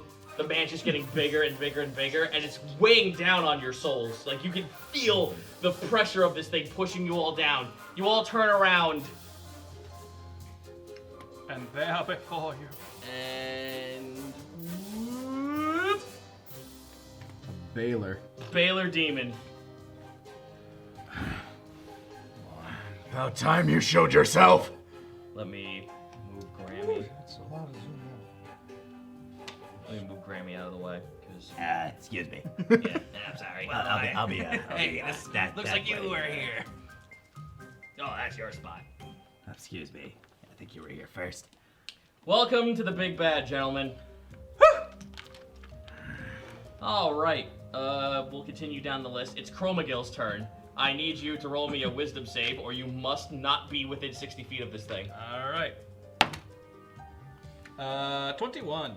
21? Yes. You just made it by 1. You break out of it. Oh, that's scary, but I can move on. I believe in me. Nedra, it sounds like you're the one he wants to target the most, so perhaps you'll get the most out of this. I lay a hand on Nedra and she becomes covered in thorns. Good thing you did that. Everyone kind of like had their own little reaction to the effect of seeing this guy transform. Nedra's holding her head, looking at the floor, crying. Don't worry. Yeah, Wake's one of Wake's arms would be on her shoulder, and then the thorns pop out. Ow! Fuck. Well, yeah. Oh, actually, you are next to her. It might not. This is a fucking painful fucking traumatization for her. She's like, that pressure that you guys are feeling, she's feeling that quadruple. I need to roll something for her. I'm here giving her support if that makes a difference. Nah, she rolled pretty good. She's still kind of like incapacitated right now, but she's not doing the worst part of it. Just for clarification, the thorns on her will give her a +1 to her AC, And if a hostile creature touches or hits the target with a melee attack, the creature takes 7 piercing damage. Nice. Awesome. How long does that last? Until I tell her to stop or she changes armor. For 8 hours. It's a concentration, I'm guessing? It just said touch. Okay. Touch effect, yeah. No concentration. Nice. Buff. Good. Yeah, So you good can get job. hit as much as you want now. Well, she can. Well, On her concentration turn. means It won't be broken if I get hit. It is now Valtara's turn. Oh dear. Who is hurt? I'm hurting pretty bad, but I do have that potion. If someone else needs it for me. I'd say Chroma Gil could probably use it more than me, unless Risp is still in a bad way. Let me roll for her. I only got smacked by Nedra. She breaks out of her fear effect. She kind of like moves over this way. She looks over to Chroma Gil and healing elixirs. She only has 1 more of these after this. Probably gonna be useful. She can either give you 1 or she can give you a really beefy one. Just 1 should be fine. I've got other methods to heal myself. Alright, so 4, 5, 6, 7, 8, 9, 10, 11, 12, 13, 14, 15, 16, 17, 18, 19. 19 HP back to you. Man, that's the little one. And that's her turn, and now it's its turn. Because Grammy is within the vicinity, she has to roll something. Grammy, no. Grammy fails. That's pretty fucking bad. Not even the timeless sea hag is unafraid. Well, the Timeless Sea Hag bursts into flames. Yeah, that's pretty bad usually. Creature within takes that much damage, or being carried with Warn and Ignite. As this thing like kind of like steps out from this weird like summoning circle in the middle of the ship, everything around it gets set ablaze in this weird purplish flame. So does Grammy, but she's taking it not too good. The floor, however, because of the way the ship is made, looks like it's handling this pretty okay. Grammy, however, not so much. Grammy is taking... Oh, Stan. Stan! Oh god. 9. Grammy is set ablaze, and so long as she's near this thing, is taking 23 fire damage. Woo! Spicy. Ouchies. And that's not even on its first turn. That's just it stepping out of the circle. Oh boy. It sees that Grammy is in a bad way. It's gonna take out its longsword, which is made of lightning. But I'ma bop you with it. yeah. 8, 16 hits Grammy by 1. Oof. Grammy is taking... If it scores a critical, it does it twice. No, so fuck that. Okay, so Grammy is taking 4. Grammy only has 3 HP left. Jesus. She better get out of there. It has 1 more attack.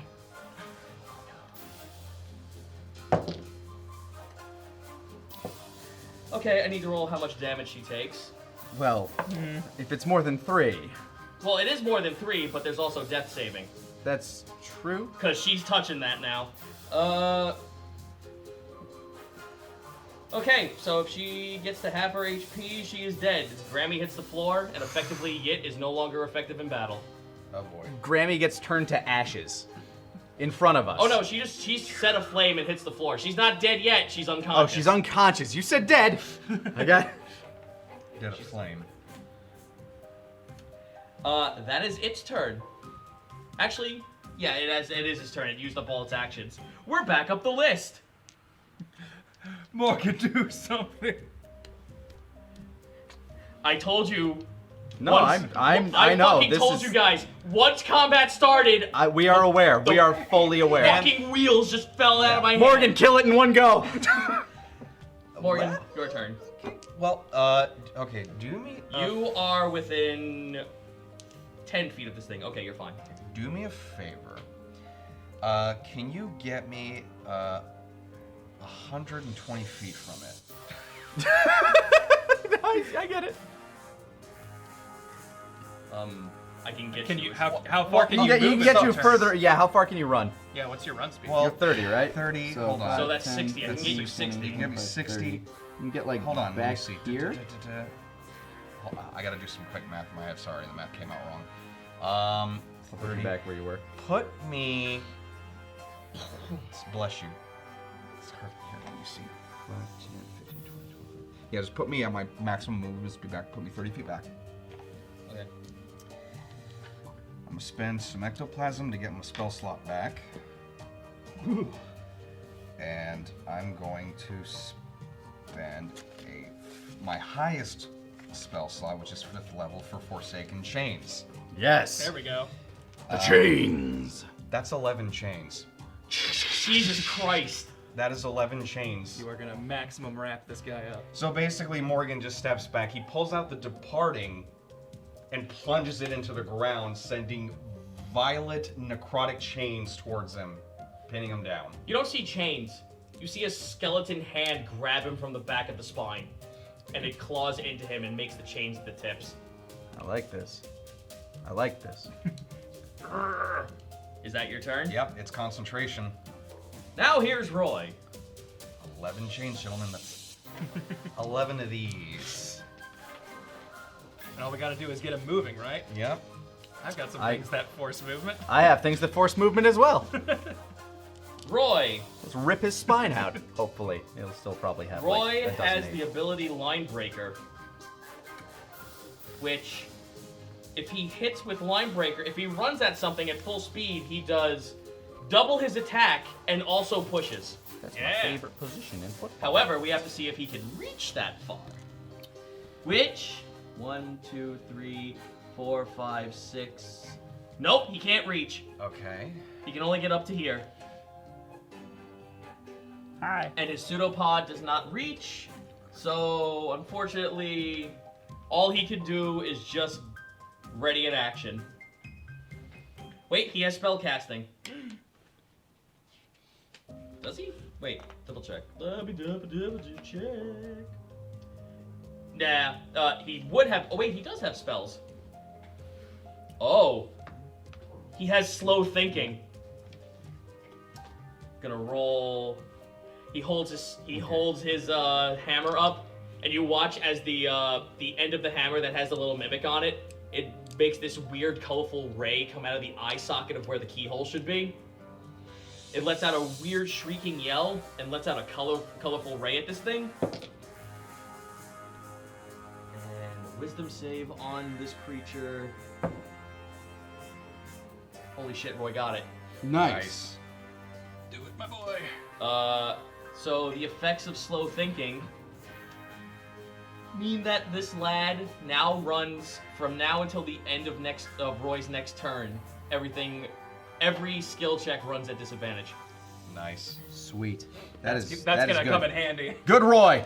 Good job, Roy. Next is. That's a fucking amazing because his spell casting is not good. Yeah.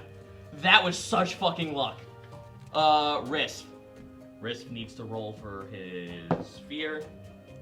He's not afraid. He's not afraid. Risk is not afraid of no thing. He's gonna do planar strike, which is 4d4 psychic damage on hit.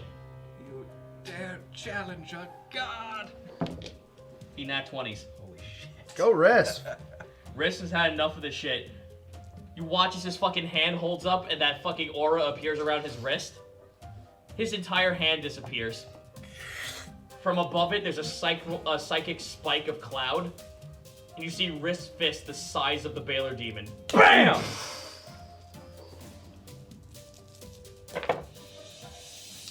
2, 4, 5, 6, 7, 8. 16 points of damage as this thing fucking gets bellowed in the mind with a psychic fist. Yeah. BAM! Fuck you.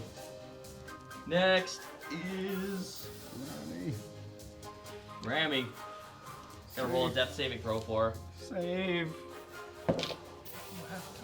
She survives it. She rolls a success. Okay. But that doesn't help the fact that she's still on fire. Yep. So she still automatically fails one. Uh-huh. Ouch. All right. And So it's if she because gets of the 3 fire, failures, she's done. because of the fire, she takes 5 points of damage. If she takes 7 more hits, she's dead.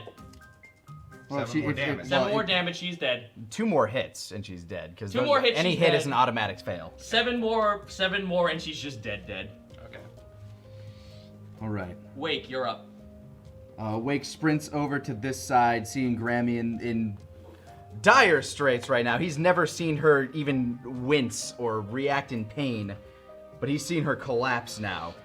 He runs over to the side, sees these chains basically hooked all along its spine, Cinnabite style, and he's going to well up a large tendril of water behind him, and he has to make a dexterity saving throw, or he'll get pulled towards Wake. Okay. All right, I don't need to roll shit, but he disadvantaged. That's right. Go, Roy. No, not disadvantage only to attack. Gotcha. Gotcha. Okay. Ability checks. so. Well, you actually found one of his. Oh no, and not his glaring weakness because he has a pretty fucking high dex, unfortunately. Yeah, I'll have to. Does a 16 fail? I'm pretty certain. Okay, so it's my. I don't have my spell sheet on me for some reason. So it's wisdom plus 8 plus proficiency, or was Yes, it? proficiency. Okay, so. Yeah, he passes. Unfortunately, he'll still take some damage, but He'll take damage, but ouch. I thought something that big might be slow. Demons are not something to fuck with. Yeah. 14. Oh, minus that one. Wait a minute. Wait a fucking second. Waiting a second. The stat doubled up on this page. I actually did that wrong. He failed by 4 points. Hey. Then he gets pulled directly towards me, and he takes a full 30 points How of many bludgeoning points? damage. How many movement does he move? He moves all the way, like straight in front of me. That would be 5, 10, 15, 20, 25 feet. So I think that's all of your chains, right? It's per 5 feet of movement. Yeah, there's 11. So chains. all 11 chains are going to snap on him as I'm ripping him towards the side of the boat. Okay, I'm gonna roll 3 at a time here. And then you have to roll a con save because you're right next to him. That means you're taking the brunt of something. Yep. 12.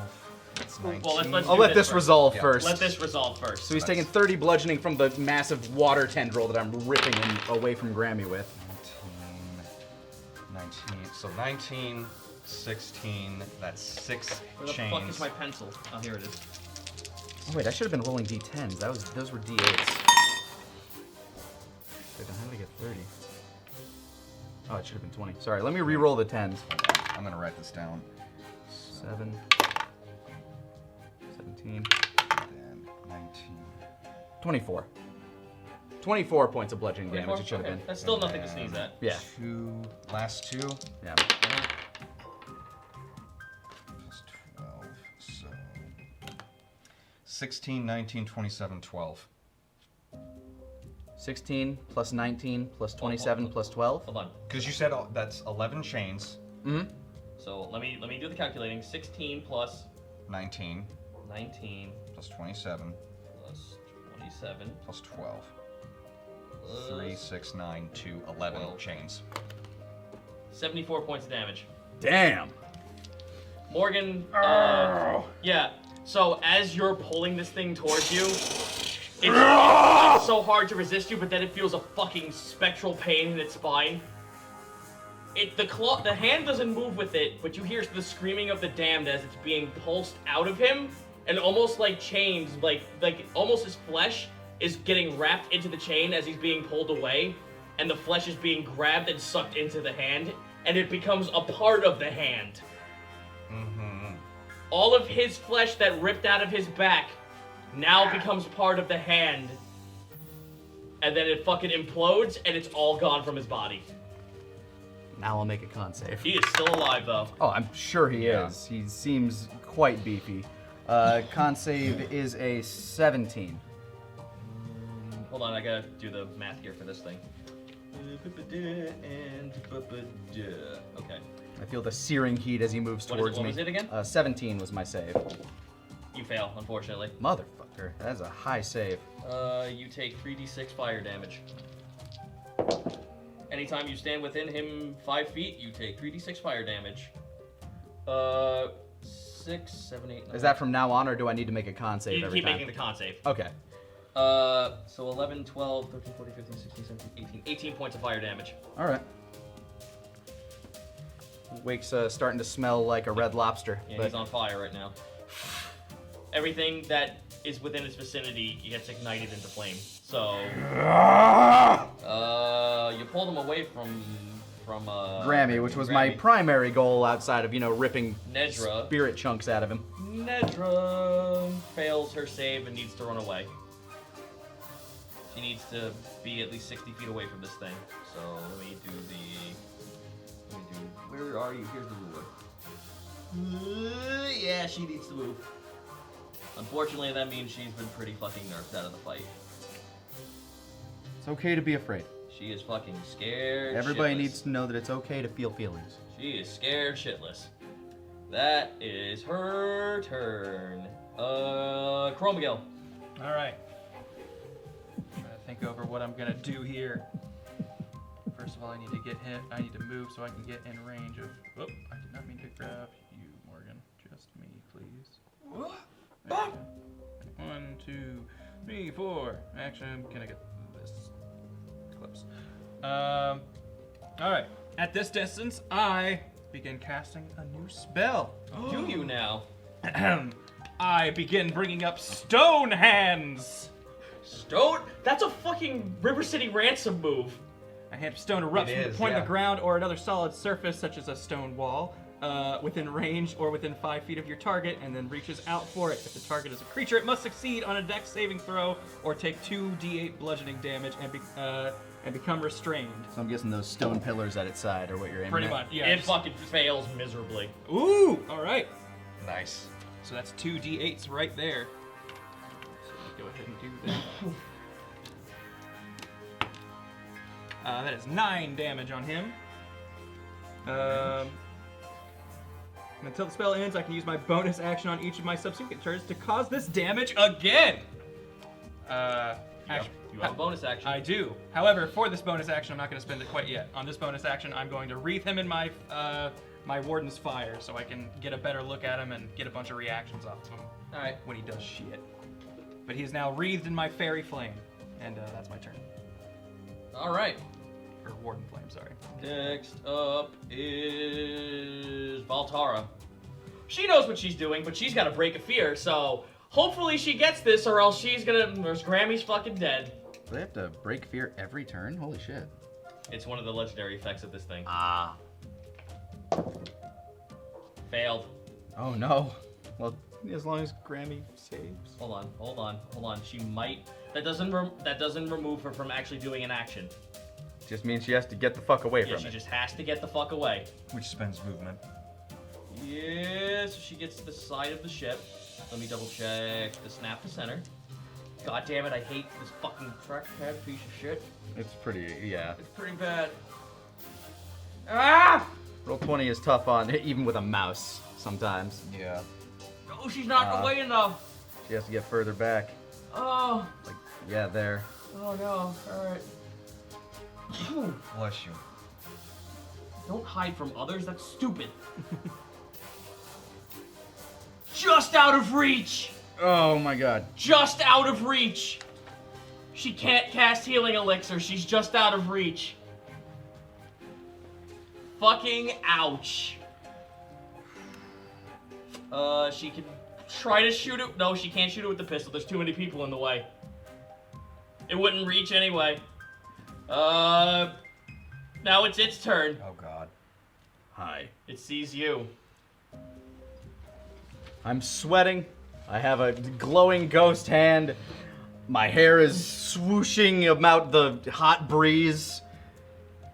And it's bleeding out its spine. Each time on the Baler's turn, each creature within 5 feet takes 3d6 fire. Okay, so just automatic. Gotcha. Yeah. Alright. Let's get that out of the way. Aura. I got it away from Grammy for this. Yeah. 4, 8, 9, 10. 10 points of fire damage. Alright. Now it will strike you with a multi-attack. It has a choice. One is its longsword and one is its whip. It has a fire whip on its other hand. I don't suppose I get to choose. So. No. Unfortunately not, so longsword. That's about right. Not natural 20. So a modified Hit. 20? Modified 20 to hit. That matches. Ouch. Yep. That is 1d8 lightning damage. You are lucky it wasn't a natural 20 because then that means he gets to attack 3 times with Well, I'm very glad. it. I'm very glad, says the man on fire. All right, real quick. And is now being electrocuted. Before we jump on, I want to see. Oh wait, how... he gets disadvantage. Oh. Let's try that out first. Yeah, go ahead and do that. But curious to see how this works. I'm gonna ask the DM. Hey! Natural wonders! This. Wait, she's like wave at him. Swings to the side. But I'm right here. Let me roll severity. Don't fucking let this be another Johnny Dark Souls moment. One. As severe as it can be. I don't think Below 10. it's below Yeah, 10. That's, that's pretty pretty- fucking yeah, severe. That's very severe. I'm just hoping this entire side of the ship with he and I on it is just collapsing right now. It's like poetry, it rhymes. Yeah, he hits himself. Fuck! Right in the calf. Then I think this still Since procs. Since it's severe, it's the 20, so he hits himself 3 times. Okay. Now I have a question about how my Warden's Retribution reacts to multiple attacks. Because all it says is just as a free action, when a creature that is read by you that you can see within 60 feet attacks a creature other than you, which I think counts as himself. It counts as himself, yes. Okay. It means that if he was trying to attack Wake, so that counts.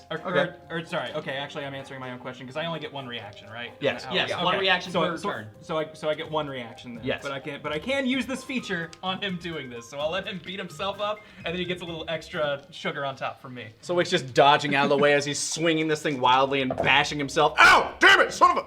8, 9, 10, 11, So I was gonna 12, say, if I can do it every 14, time he hits, I'm 15, 16, Yeah. 17, 18, 19, 20, say 21, 22, 23, 24, 25, 26. 27 points of damage to himself, lightning. Flavor-wise, I'm going to say this is because his equilibrium was thrown off by the chains getting ripped out of his spine. Yeah. It basically ripped his wings off. Yep. Alright. Alright, and now, as he's doing that, I'm going to go ahead and give a shot at Warden's Grasp, wherein all of a sudden let me see. Just basically these giant vines come out of the woodwork around here and swing at him. Does a... that's not great. Does a 15 hit. No. Okay, well, they swing at him and deflect off of him.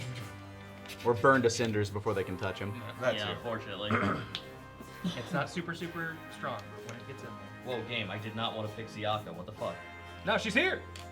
She's attacking all the other guys. She's She's holding things back. She's keeping the jobbers at bay. Hold the line! I Uh, actually looked at that list as slow. Alright, well, that was one attack. Now it gets to make a second attack against you with its whip. That was a 23 hit. Yes, a 23 Okay. absolutely hits. A 23, so this is going to be a... Does he still have disadvantage? God almighty, why does that plus 14? Does he still have disadvantage out of He curiosity? does. Ah! At least for this turn. 21. That still hits! Damn it! Okay. 2d6, fire, plus 8. Well, Tara, if you start feeling better, I could use a little. 4, 5, 6, 7, 8, 9, 10, 11, 12, 13, 14, 15 points of fire damage. Okie dokie. And if successful, you are knocked prone, and it would have been pulled 25 feet in front of him, but you're... We're already, right there. we made up the space already. We're past that. So, yeah, you are knocked prone and right in front of him. That is his turn. Next, we're back up the list. Morgan. Okay. I'm gonna use the rest of my ectoplasm, so that's going away. Probably a good call. It seems like the time. I'm gonna do it again. Wait, that's right! There are 2 hands! Exactly! So 2 big skeleton He hands. just watches Wake falls on the floor. Ha ha! I'm a genius! Oh, fuck! Ah! Oh no, my face! What the fuck is wrong with this realm? Dad! God damn it! So there's the chains on him again. And I'm tapped out. Okay, so Dad! Again, a hero from Conan.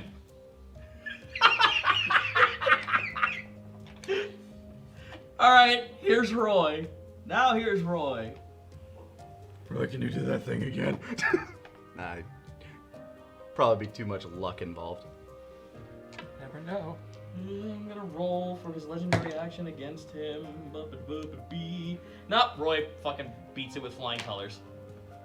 Roy. Line breaks. And he will, if this And he burns. if this hits, this will push him 10 feet. Did you move Risp or Roy? Oh yes! Whoops. Oh no! Whoops. Both tiny R's. Unfortunately, he's gonna be taking fire damage. But this is the first time Roy's taking a hit. He's doing the Wario shoulder bump. Yeah. Bah! Big ass chest. 5, 9, 10, 14 points of damage, and he is pushed 10 feet. Ow. So that's 2 of the D12s? Yep. Oh, I have to actually roll the push damage for him too. Hold on. Okay. That's 9 points of damage. Alright, and that's 12 from the 2d12s. 12? Yeah, so that leaves 9 chains left. I'll write it down right here. He's not looking too hot. Okay, next is Next is the other Rispy. Next is Riss. Wait. Will he do it and save Grammy? He has to. Nope, he failed. Fuck you, Risp, I love you! Rolled a 5 on his saving throw. He has to get away. I'm just gonna be over here. He's gonna try another planar strike. Nope, not reaching. And Grammy's turn. Roll a death saving throw. Grammy is no longer on fire because the Baylor's not there. Yeah, I was gonna say, this is ride or die right now. Yeah. Failed. Second death saving throw. Okay, that was only her second? Yeah, I thought, okay, thank God. No, yeah, she had only taken damage in that 51. Yeah. Failed her second death saving throw. And that's her turn. Next is... Me Wait. and do I still have to make the con save, or No, is it only it- on his turn that I take It's only that? on his turn, and you Okay. have to be 5 feet in front of him. Well, at this stage, Wake is laying on his back with the ocean at his side.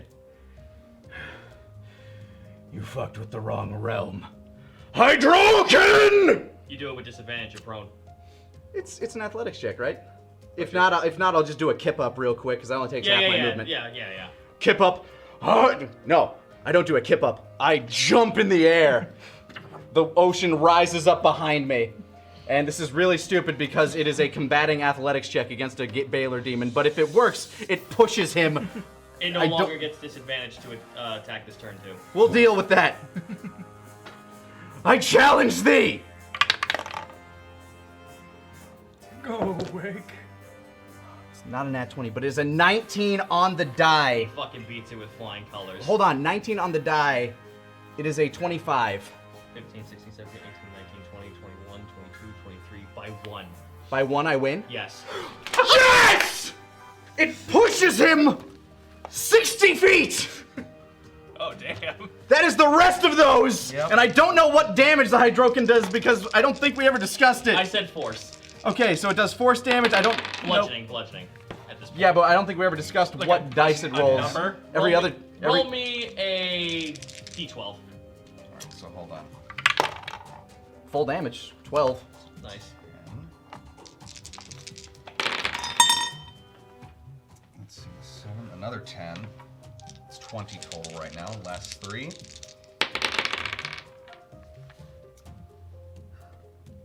Let's see. 43. Morgan, by 1 point, how do you want to do this? 1 sec. Yes! The Hydroken rips his fucking skeleton out! I was kind of... The way I was picturing is literally the 2 skeletal hands actually grab him by the arms, and you just push the torso off. Basically, his arms are all that the chains are holding. The rest of the body.